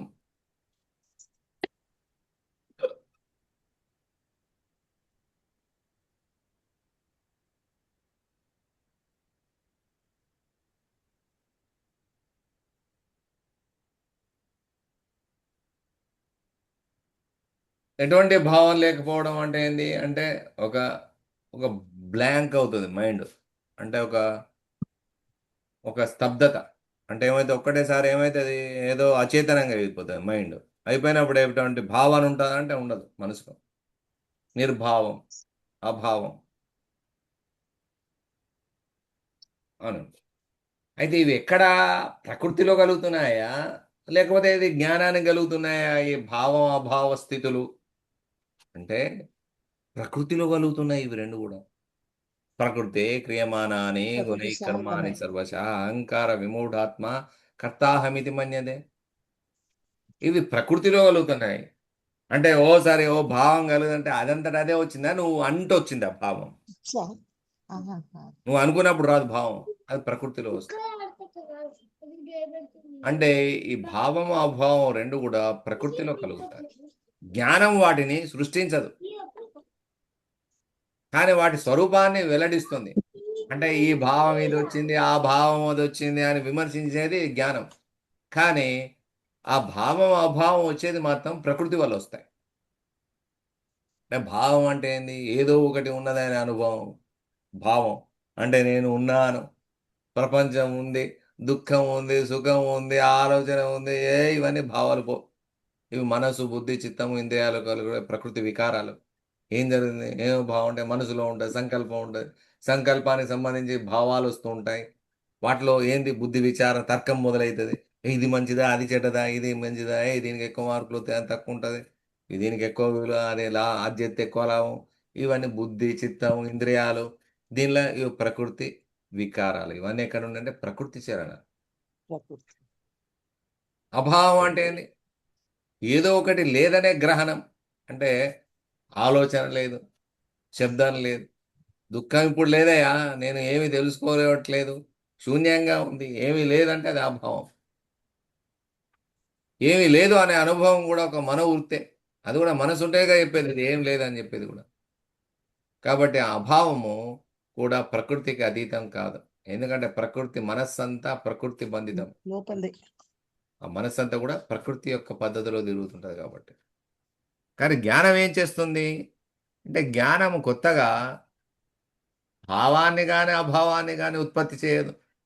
జ్ఞానం కొత్తగా భావాన్ని అభావాన్ని ఉత్పత్తి చేయదు, కానీ అది వివేకాన్ని కలిగిస్తుంది. జ్ఞానం అనేది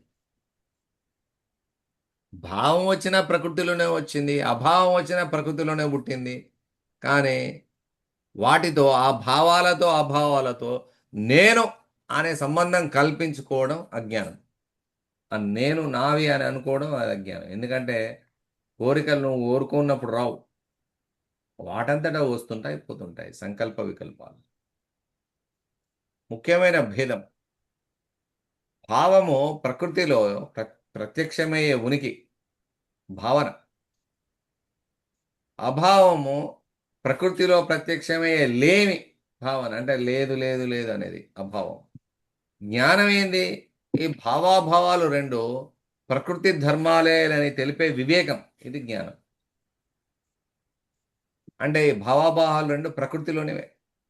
ప్రకృతివే తెలుపుతుంది జ్ఞానం. భావము బంధం కావచ్చు, అభావం కూడా బంధం కావచ్చు. భావాభావాలకు అతీతమని, నేను భావాభావాలకు అతీతం అని చెప్పుకోవడం కూడా భావమే. ఇగో వీటన్నింటితో సంబంధాలు ఉన్నాయి కదా నీకు, ఆ సంబంధాలన్నిటిని కూడా రహితం చేసుకోవడమే జ్ఞానఫలం. అంటే గ్రంథఫలం. ఆ గ్రంథఫలంలో ఏమొచ్చింది అంటే ఎరుక లక్షణంలో గ్రంథఫలం ఏంటంటే జనన మరణ రాహిత్యమే గ్రంథఫలం. కానీ ఫలమే ఫలరహిత పద్ధతిగా ఫలమే లేదు అనేటువంటి తెలుసుకోవాలి. కాబట్టి ఈ భావాభావాలు ప్రకృతిలో పుడుతుంటాయి. అంటే ఏంటి? నీ ముందు మామిడి పండు తీసుకొచ్చి పెట్టినావు అనుకో, ఏం భావం కలిగింది? తింటే బాగుంటుంది, తీయరాదు కోసి ఇయ్యరాదు అంటావు. భర్త తీసుకొచ్చి పెడితే ఉంటావు, కోసి ఇయ్యరాదు, లేకపోతే నువ్వు కోసుకొని తింటావు. ఆ భావం పుట్టిందా లేదా తినాలి అనే భావం. అంటే అది ప్రకృతి సంబంధం. లేదు, అరే ఇక్కడ నేను పెట్టింది కదా మామిడి పండు ఏమైనా అని అంటావు. అంటే నేను పొద్దున తిననే అంటావు. భర్త అట్లా నా తిన్నావా సరే మాట. అంటే ఆ భావం అంటే ఆ ప్రకృతి వల్ల కలుగుతున్నాయి ఈ భావం. ప్రకృతి లేకపోతే భావం లేదు, అభావం. అర్థమైందా? అయ్యా స్వామి అర్థమైంది. దానితోటే లయం చేసే విధానం ఉందని అర్థమైంది. నెక్స్ట్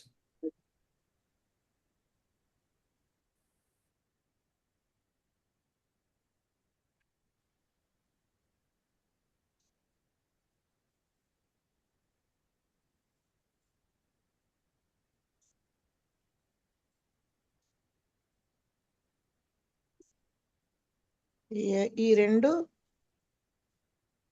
ఎరుక ప్రభావం. ఉమ్, అంటే జ్ఞానం అనేది లైట్ లాంటిది. ఉమ్, జ్ఞానం అవును. అనేది లైట్ లాంటిది. ఆ లైట్లో మామిడికాయలు జామకాయలు ఉంటే కదా నీకు ఆ కూరగా పుట్టేది, భావం పుట్టేది. ఉమ్, ఆ ప్రకృతి లేకపోతే ఈ భావం పుట్టదు. ప్రకృతి వల్ల పుడుతుంది. ఆ మామిడి పండు ప్రకృతి లేకపోతే భావం లేదు కదా ఇక్కడ. ఈ బుద్ధి లైట్ ఉన్నా పుట్టిస్తుంది. ఏం ఉండదు, భావం లేదు. ఆ మామిడి పండు ఉంటే భావం పుట్టింది, తినాలి అనే అంతే మరి. భావం. అవును. ఈ రెండు బుద్ధి పుట్టించేది తినాలనుకున్నది రెండు ఒకటి మళ్ళా ఆ, కథ. అంటే ఆడ జామ పండు ఉంది, మామిడి పండు ఉంది, అప్పుడేం తర్కం అంతే. మొదలవుతుంది. ఏది మంచిది, ఏది ఆరోగ్యానికి మంచిది, షుగర్ ఉన్నది తినకు, అవును. మామిడి పండు తినకు, జామ పండు తిను, ఇది జ్ఞాన విచారం, ఇది తర్కం. అంతే. కానీ మామిడి పండు జామ పండు అనేది ప్రకృతి, ఆ ప్రకృతి వల్ల భావాలు పుడతాయి. ప్రకృతి. అవును. సరే. నెక్స్ట్.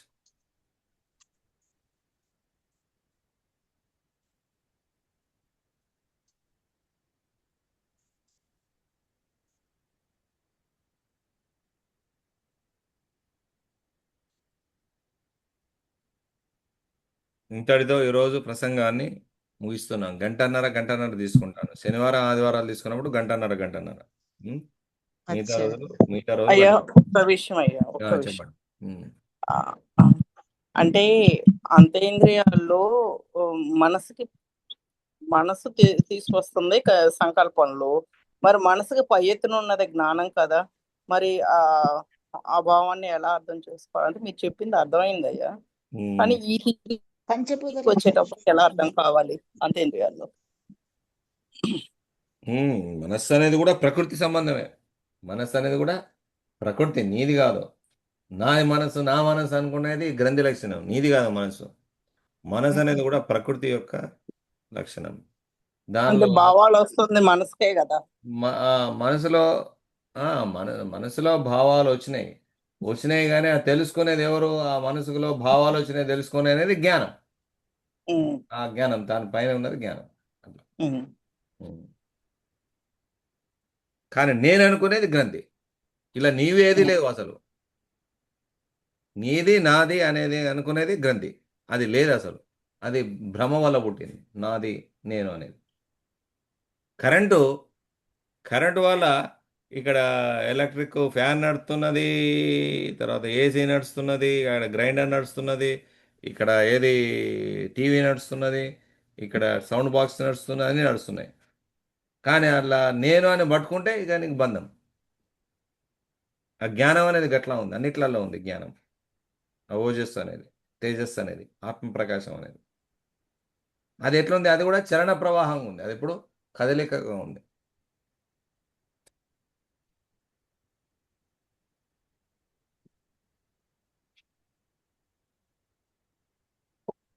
ఆ పట్టుకున్నదే నేను, గ్రంథి నేననేది.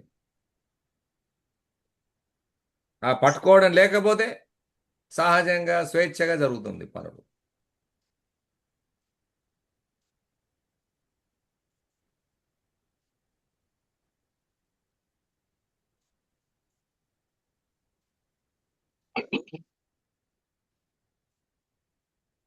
సరిపోయిందా? అయ్యా. అయితే ఇప్పుడు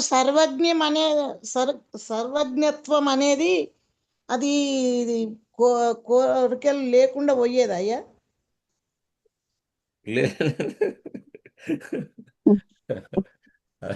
అది కాదు. ఇప్పుడు సర్వజ్ఞత్వం అంటే సర్వజ్ఞత్వం అంటే విషయము.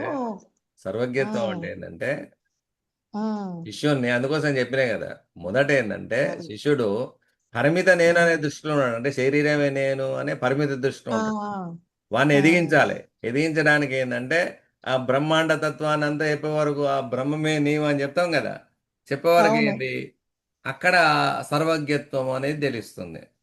ఓ, బ్రహ్మ పద్ధతి ద్వారా. అంటే అచ్చా, మనం అన్నాం కదా, సర్వం ఖల్విదం అవును. బ్రహ్మ నేహ నానాస్తి కించన.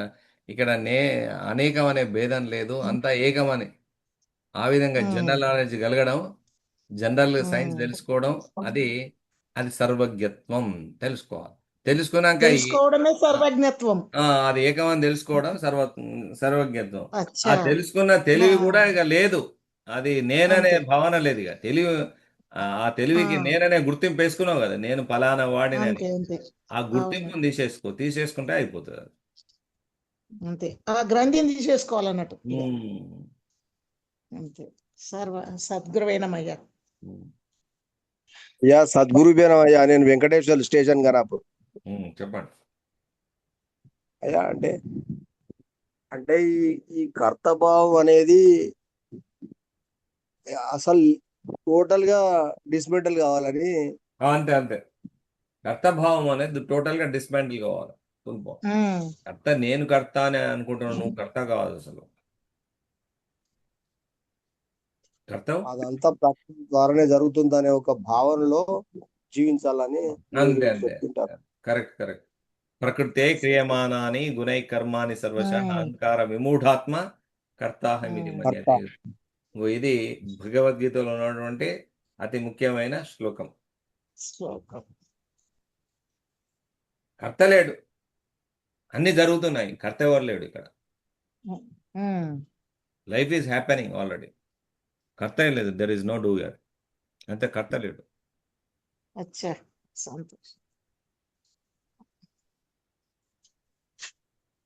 వాడు ఉన్నట్లు తోచేవారలకు చూచేవారలకు ఉన్నట్టు అనిపిస్తుంది. అక్కడ పరమాత్మ ఉన్నట్టు అనిపిస్తుంది, ఇక్కడ జీవాత్మ కర్త అనిపిస్తుంది. జీవాత్మ కర్త కాదు, పరమాత్మ కర్త లేడు, ఇద్దరు లేరు. కాబట్టి జీవేశ్వరోపాధి నిరసన ఉంటది. జీవేశ్వర నిరసన, జీవుడు లేడు, ఈశ్వరుడు లేడు. ఇటువంటి సందేహాలన్నీ ఇప్పుడు తీరిపోతున్నాయి మీరు చెప్పిన కొద్ది. అంటే ఇక మరి తర్వాత మరి అది రెండు లేవని తెలిసినాక ఇంకా మరి ఎట్లా లేడు. వ్యవహారం నడుస్తుంది అంతే. ఇప్పుడు ఫ్యాన్ లా తిరుగుతుంది, ఫ్యాన్ లా కరెంట్ ఉంది, అలా కరెంట్ అలా ఉందేమో అనుకో. కరెంటు వస్తుంది పోతానే ఉంది కదా, అయిపోయినా కొద్ది కరెంట్ వస్తలేదు, మళ్ళా కొత్త కరెంట్. జీవుడు అనేవాడు ప్రత్యేకంగా లేడు, అక్కడ ఈశ్వరుడు అనేవాడు ప్రత్యేకంగా లేడు. అర్థమైందా? అంటే ఒకడు కృష్ణుడే దేవుడు అనుకుంటా, అట్లా ప్రత్యేకంగా ఉన్నాడు. ఆ కృష్ణుడు లేడు. ప్రత్యేకంగా కృష్ణ, ఇప్పుడు నీ పేరు వెంకటేశ్వర్లు అని ఉన్నాడా? లేడు. కరెంటు వస్తుండే పోతుండే, నడుస్తూనే ఉండే. ప్రత్యేకంగా గంగ, ఇంకా సింపుల్ ఎగ్జాంపుల్, గంగ వారుతా ఉంటుంది. పారిన కొద్ది కొత్త నీరు వస్తుంది, పాత నీరు పోతుంది. ఇదే గంగ అంటున్నారు. అరే పిచ్చోడా, అది అంతా నీరంతా వస్తుంది పోతుంది. ఏదిరా గంగ అంటే లేదు, గంగ లేదు, పో, పేరు గంగ అంతే. అర్థమైందా రహస్యం? అంతే. ఇప్పుడు అర్థమైంది. ఇప్పుడు కర్త అనేవాడు పోయిన తర్వాత గంగ లేదు, ఇది లేదు. ఎట్లా అంటే వస్తువు ఉన్నది, వస్తువు పదార్థంలో నడుస్తున్నాడు కానీ లేడు, వ్యక్తి లేడు ఇక్కడ. అంతే. ఒక వ్యక్తి అనేవాడు కర్త లేడు. కర్త లేడు. అంటే దీనికి ఆధారమైన ఉన్నదని ఎట్లా భావించాలి? అదే కూడా అర్థం. ఆధారం కూడా లేదు. ఆధారం అనేది భ్రాంతి. ఆధారం ఉంది, నిరాధారాయ నమః. ఆధారం లేదు. అయ్యా సద్గురుభ్యో నమః భవాని. ఇది మానసిక నిర్మాణం అనేది కూడా ప్రకృతిలో నుంచి వచ్చేదేనా అయ్యా? అంటే మానసిక నిర్మాణం కూడా ఇది ప్రకృతిలో నుండి వచ్చిందే కదా. ఇదంతా కూడా కర్త ఇదంతా అనేది భావం అభావం అంటే మానసిక నిర్మాణం. ఇప్పుడు కాంతార సినిమా చూస్తావు, కాంతార చూసినప్పుడు అలా దయ్యం భూతం చేదవాడు ఇవన్నీ చేసినట్టు అన్ని మానసిక భ్రాంతులేనా కదా. అక్కడ దేవుడు దేవత ఉన్నాడు. కాంతార చూసినా సినిమా? చూసినామయ్యా. నిన్న సునీత నేను నిన్న చూసిన కాంతార సినిమా. మేము ఇక్కడ చూసినాం ఇంతకుముందే. భ్రాంతులే ఆ సినిమా. అంటే అది మానసిక భ్రాంతనే కదా. భ్రాంతే భయపెట్టిస్తుంది. మరి అట్లనే దేవుడు ఉన్నాడు అనేది కూడా భ్రాంతే. అక్కడ దేవుడు ఉన్నాడు భ్రాంతే కదా, మానసిక భ్రాంతులేనే. నేనున్నాననేది కూడా మానసిక భ్రాంతే. నేను అనేది కూడా మేను కూడా మానసిక భ్రాంతే. మేను అంటే మేను ఎప్పటికీ అణువులు మారతలేవు శరీరంలో. 8 సంవత్సరాలకు కొత్త అణువులే కదా మొత్తం. ఒక వెన్నుపూసలో ఉన్న అణువులు తప్ప, వెన్నుపూసలో ఉన్న కొన్ని అణువులు తప్ప మొత్తం మారుతాయట. 99% 99 పోతాయి. 8 ఏళ్ళ మనిషి ఇప్పుడు లేడు. అంటే ఇది నేనే, ఆ చిన్నప్పటి నేనే అనుకుంటున్నాను. అది కూడా భ్రాంతే కదా, మానసిక నిర్మాణం కాదు. అవును. చిన్నప్పటి అంటే 36 ఏళ్ళ 8 16 ఏళ్ళకు 2 సార్లు వాయే, 24 ఏళ్ళకు 3 సార్లు వాయే, 32 ఏళ్ళకు 4 సార్లు వాయే, 40 ఏళ్ళకు 5 సార్లు వాయే. 5 సార్లు మారినవా లేదా మొత్తమే? 40 ఏళ్ళకు, అవునయ్యా. 48 ఏళ్ళకు 6సారి మారుతుంది. 56 ఏళ్ళకి ఏంటి 48 అనేది 56 అడు చూడు. 56కి అయితే ఎంత అయింది? 6 7 856 కదా, 7సారి మారుతుంది. అంటే 100 ఏళ్లలో ఒక 10 సార్లు మారుతుంది. 80 ఏళ్ళ వరకే 10 సార్లు మారుతుంది మొత్తం. 10 సార్లు అదయ్యా. 10 సార్లు నువ్వు 10 కాకుండా పోయినావు, వేరే అంటే మరి మరి 80 దాటారు కదా ఎక్కువ చాలా వరకు. అంటే 80 శరీరం కూడా లోపలనే మానసిక నడుస్తుంది. భ్రాంతే కదా, శరీరం మానసిక ఆ. భ్రాంతి. ఇది అట్లా నాది మారు- శరీరం అనుకోవడం మానసిక భ్రాంతి. ఉమ్.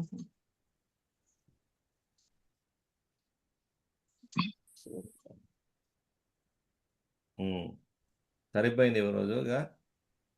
ఆ, సరిపోయిందయ్యా. శ్రీ సద్గురు చాలా శ్రీ సద్గురు మహారాజ్. అనుమానాలు అన్ని తీసేసినావు.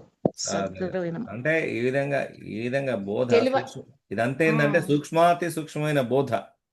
ఇదివరకు అవును. ఏంటంటే స్థూలంగా రఫ్గా పైపైన చెప్పడం జరిగింది. ఇప్పుడు సూక్ష్మాతి అంతే. సూక్ష్మ ప్రబోధ నడుస్తుంది ఇదంతా కూడా. లాస్ట్ బోధ, అంతే అంతే అంతిమ దశ. అంతిమ దశ ఇదంతా. అంతనే సూక్ష్మంగా నడుస్తుంది. ఓ, అట్లా ఇదంతా కూడా, ఈ విచారణ అంతా కూడా ఉమ్.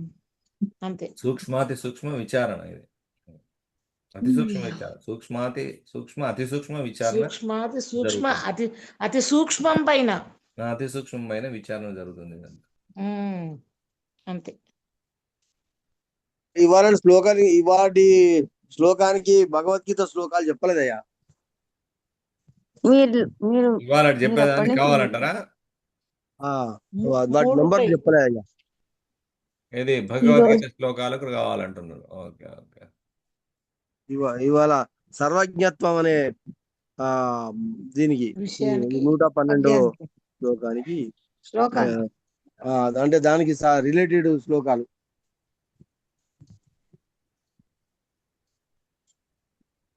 రాసుకోండి. ఆ,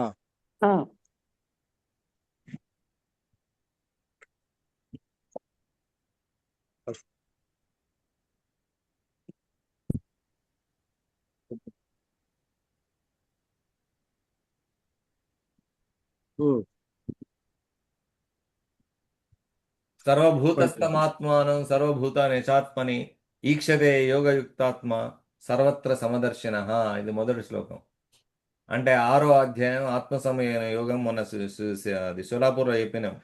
29వ శ్లోకం. సర్వభూతస్థమాత్మానం అనేది అంటే ఆత్మలో సమస్త భూతములను దర్శించవలను. అంటే సర్వజ్ఞత్వమా కాదా?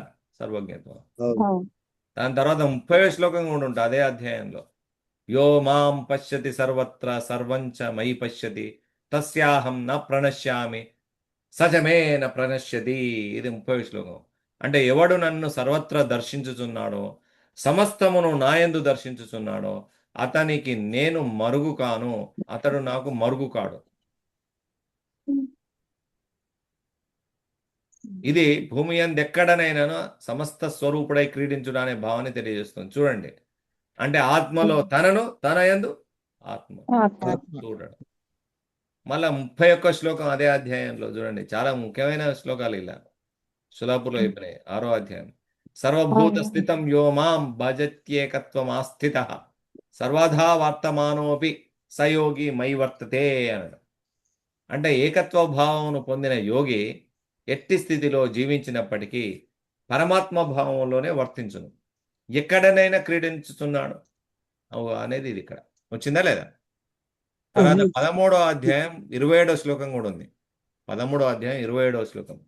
సమం సర్వేషు భూతేషు తిష్టంతం పరమేశ్వరం అనేది. నశించుతున్న సమస్త భూతములలో సమానంగా నిలిచి ఉన్న అవినాశి తత్వాన్ని ఎవడు దర్శించునో వాడే నిజంగా దర్శించిన వాడు. ఈ సమదర్శన జ్ఞానాన్ని సూచిస్తుంది, సర్వజ్ఞత్వాన్ని. 28వ శ్లోకం కూడా అదే అధ్యాయంలో 13. సమం పశ్యన్ హి సర్వత్ర సమవస్థితమీశ్వరం అని కూడా. తర్వాత 18వ అధ్యాయం 20వ శ్లోకం. సర్వభూతేషు 20 ఏనైకం 20 భావమవ్యక్ష్యతే. 20వ శ్లోకం 18వ అధ్యాయం. తర్వాత 5వ అధ్యాయం 18వ శ్లోకం. విద్యా వినయ సంపన్నే బ్రాహ్మణే గవిహస్తిని శునిజైవ స్వభాగే చ పండితా సమదర్శిన. సమదర్శనః. తర్వాత 5వ అధ్యాయం 24వ శ్లోకం.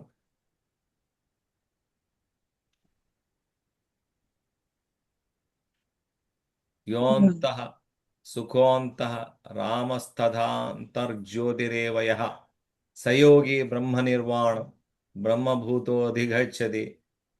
ఎవడు అంతఃసుకుడై తనలోనే రమించుచు అంతర్జ్యోతిగా ఉన్నాడో ఆ యోగి బ్రహ్మ నిర్వాణాన్ని పొందును. ఇది సదానందుడు అనే పదానికి అత్యంత సంబంధించింది.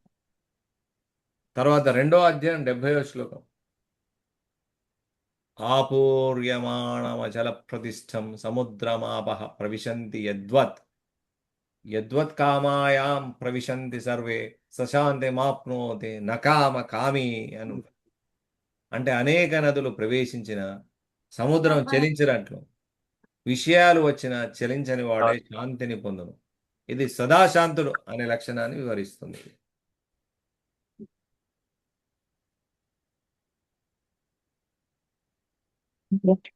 సో ఇవన్నీ కూడా ఈ శ్లోకానికి సంబంధించినవి, ఈరోజు చెప్పినటువంటి శ్లోకానికి.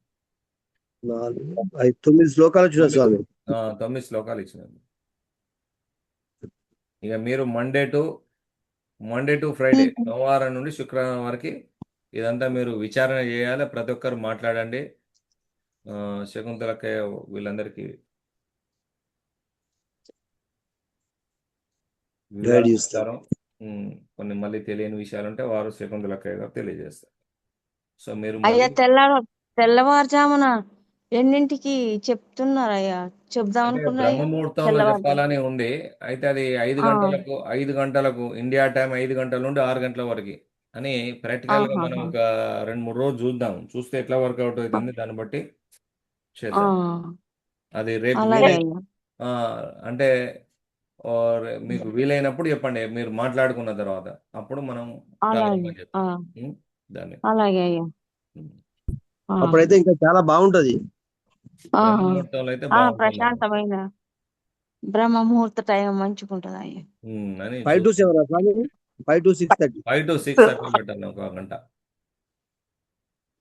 అంటే నెక్స్ట్ స్టార్ట్ చేస్తాం. అంటే నెక్స్ట్ క్లాస్ స్టార్ట్ ఎప్పుడు స్టార్ట్ చేద్దాం ఇంకా అనుకోలే. అందరు ఆలోచించుకోండి. అందరు ఓకే అనుకుంటే 5 గంటలకు లేస్తాము అనుకుంటే చేద్దాం. చెప్పండి అయ్యా బెటర్. అలాగే అయ్యా. మీరు ఆలోచించుకొని చెప్పండి. తప్పకుండా చేస్తాం. అదే మీరు ఆలోచించుకున్నాక తెలియజేయండి. ఇది చాలా బాగుంటుంది గురుదేవ. ఇది 5 నుంచి 6 అంటే చాలా అదే అప్పుడు పీస్ఫుల్ ఉంటుంది. బాగుంటుంది. అందరు కూడా డిసిప్లిన్ అలవాటు అవుతుంది. అట్లా మంచిగా ఉంటుంది. అవునవును. మేమైతే 4:30 లేస్తాం, 6 దాకా కూర్చుంటాం ఇప్పటికైతే. అదే ఆలోచించుకోండి. అందరు ఆలోచించుకొని నిర్ణయం తీసుకోండి. ఓకేనా? అందరు ఓకే అంటే దీని ద్వారా ఆ పొద్దున లేచి అలవాటు కూడా అలవాటు అవుతుంది స్వామి. అవుతుంది. చాలా అందరికీ మంచిది అవుతుంది. అది టైం కూడా మంచి టైం అయ్యా. మంచి టైం. ఎవరు ఏం డిస్ప్లే అందరూ చాలా పీస్ఫుల్ ఉంటుంది. అదే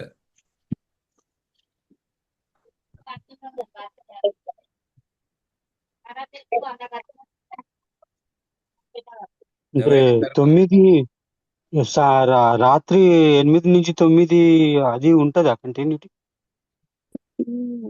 ఇక మారుతుంది. అప్పుడు ఉండదు. మార్నింగ్ ఇక మార్నింగే పెట్టేసేయాలి. నైట్ ఉండదు. నైట్ క్యాన్సిల్ అయిపోతుంది. అయ్యో నైట్ క్యాన్సిల్ అయిపోతే ఎర్లీ మార్నింగే 5 నుండి 6 గంటల వరకు. అదే 5 గంటలకి బాగుందయ్యా. అది గురుస్థానం అందు అందరికి ఎందుకంటే చక్రమందు నాకు కూడా ఏంటంటే నాకేమో సాయంత్రం అవుతుంటా. అప్పుడు ఇక్కడ సాయంత్రం అయితే నాకు వీలుగా ఉంటుంది. సాయంత్రం అయితే నాకు పొద్దునన్ని పనులు అయిపోతాయి. ఏంటంటే ఇప్పుడు పొద్దున ఉన్నప్పుడు ఏంటంటే నేను ఆఫీసులో ఉంటాను. ఆఫీసులో ఉన్నప్పుడు ఇది తీసుకోకూడదు. ఇక్కడ ఆఫీస్ పని ఆఫీసులో వేయాలి కదా అట్లా. సో అందుకోసం మార్నింగ్ అయితేనేమో మీకు ఇక రోజు క్లాస్ ఉంటుంది. 7:30 నాకు 7:30 నుండి 8:30 వరకు ఉంటుంది అన్నట్టు ఇట్లా. సో ఆలోచించుకోండి. ఆలోచించుకున్నాక మనం స్టార్ట్ ఇది చేద్దాం. అందరికీ ఆమోదమే అయ్యా. ఇది గురుస్థానమందు ఉండేది ఈ టైము 5 గంటలకి. సరస శాస్త్రామందు గురుస్థానమందు ఉండేది ఈ చక్రం మీద అంతా చాలా మంచిదయ్యా. అదే ఇంకా ఆత్మ ప్రకాశత్వంగా ఉండే టైం, గురుస్థానమందు ఉండే టైం మంచిదయ్యా. ఇట్లా చేద్దాం స్వామి. ఇదే బాగుంది, అందరికి ఆమోదమే అని. అది విచారించడం ఒకటేసారి మీరు చెప్పరాదు అట్లా అందరు అట్లా ఆలోచన చెప్పొద్దు. చేసినాక చూసి అందరి ఇష్ట ప్రకారంగా చేయాలి. అంతే అదే అంతే మళ్ళా వారం వరకు ఆలోచించారు. మళ్ళా ఇప్పుడు శనివారం కొందరికి అది నష్టం, కొందరికి ఒక్కొక్కరి కొందరు ఆరోగ్య అదే. పరిస్థితి, కొన్ని లేచుడు పనులు కాదు, ఒక్కొక్కరికి అందరికీ ఒక్కొక్క రకంగా లేచుడు ఉండదు. కాదు. అందరు అదే నిర్ణయించుకున్నాకనే ఫిక్స్. అంతే అంతే అమ్మ. ఇప్పుడు అదే అందరినీ ఒకరు ఒక తరీకాలు అట్లు ఉంటాయి. చెప్పుదాం, అందరికి చెప్పుదాం. మీరు అందరు ఆలోచించుకొని ఒక్క మాట నిర్ణయం అయినాక అప్పుడు అయ్యేది చెప్పాలి. అప్పుడు ఆమోదం అంతే. కానీ అప్పుడు ఇప్పుడు టైం నేను పడుతుంది ఆలోచించుకునే వరకల్లా, ఇంకా టైం 2, పడుతుంది. 3, 4 రోజులు టైం ఇచ్చారు స్వామి. ఎన్ని రోజులైనా సరే కానీ మంచిగా అందరికి అనుకూలంగా అనేది నడవాలి. కానీ 5:30 బాగుంటుండ చక్క. పొద్దున లేచి వినడం ఇంకా బాగుంటది, అది మంచిగా ఉంటది అమ్మా సాయంత్రం. బ్రాహ్మీ ఏమంటారు? ముహూర్త మైండ్లో టైం అది. కూర్చుంటారు మంచిగా. ఇప్పుడు ఇది మనకైతే ఇప్పుడు 8 నుంచి 9 దాకా చాలా అనుకూలంగా మంచిగా ఉంది. ఇది వరకు దాకా జరిగింది. ఇక జరగబోయేదానికి ఆలోచించాలి. ఈ టైం కూడా చాలా వరకు బాగుంది. స్వామికి బాగుంది, మనకి బాగుంది. ఇక అందరిని కూడా కనుక్కుందాం, అందరం ఆలోచించుకుందాం. ఇప్పుడు మనకి అయ్యగారికి అందరికి అనుకూలంగానే ఉంటది ఈ టైము. సరే మళ్ళీ ఆలోచించుకుందాం లెక్క. అంతే అంతే అంతే. ఇది నలుగురి పని కదా, నలుగురి ఇది కదా. అవును, అందరికి అనుకూలంగా ఆలోచించాలి. 5 కాదు కానీ 5:30 నుంచి 6:30 బాగుంటుండొచ్చు అనుకుంటున్నాను నేను. ఎట్లా అంటే కొందరికి మబ్బు ఇది అవుతుంటది. ఉంటది. ఈ కొందరికి మైండ్ మబ్బు ఉంటది అప్పుడు ఆ టైంలో కొందరికి. 5:30 నుంచి 6:30 దాకా బాగానే ఉంటది. అలవాటు అయితే ఏం కాదమ్మా, ఇంకా క్రమశిక్షణ కూడా అలవాటు అయింది. నేనైతే రోజు 5:30కి లేస్తా కానీ నా టైం కోసం చెప్పలేదు. కొంతమంది మబ్బు వచ్చేటోళ్ళకి చెప్పి ఒకసారి 5కి లేస్తా, ఒకసారి 5:30కి లేస్తా, 5:10కి లేస్తా. మొత్తం మీద 5 ఎనిమిది గంటలకు అలవాటు చేస్తున్నాం కాబట్టి 8 అయింది. రేపు 5 గంటలకు అలవాటు 5 గంటలకు అయిపోతుంది మనకి. కొద్ది రోజు తర్వాత ఏం కాదు. 2-3 రోజులు అలవాటు అయిన దాకా ఇబ్బంది పెట్టుద్ది, తర్వాత ఆటోమేటిక్ గా అలవాటు అయిద్ది లేండి అమ్మ. మనం మరుగుదాన్ని వెళ్ళిపోతాం దాని మీద. ఇప్పుడు 8 గంటలకు ఎట్లా మిస్ అయిపోతాము అన్నట్టు అప్పుడు కూడా చాలా యోగా క్లాసులు అయితే 4 నుంచి ఉంటాయి కదా, యోగా క్లాసులు అట్లాంటివి. ఇది కూడా అంతే కదా మనకు. అంతే, ఇప్పుడు మళ్ళీ యోగానే కదా. యోగా కంటే మించిన యోగా ఇది. అది మామూలుగా యోగా అంటే లేవమ్మా, 3:30కి లేచి కూర్చుంటాం. సరేలే అభిప్రాయం. మార్నింగ్ చెప్తే 4 నుంచి 6 వరకు అట్లయితే ఇంకా అక్కడక్కడ చెప్తారు కదా, వచ్చి 10 రోజులు 15 రోజులు.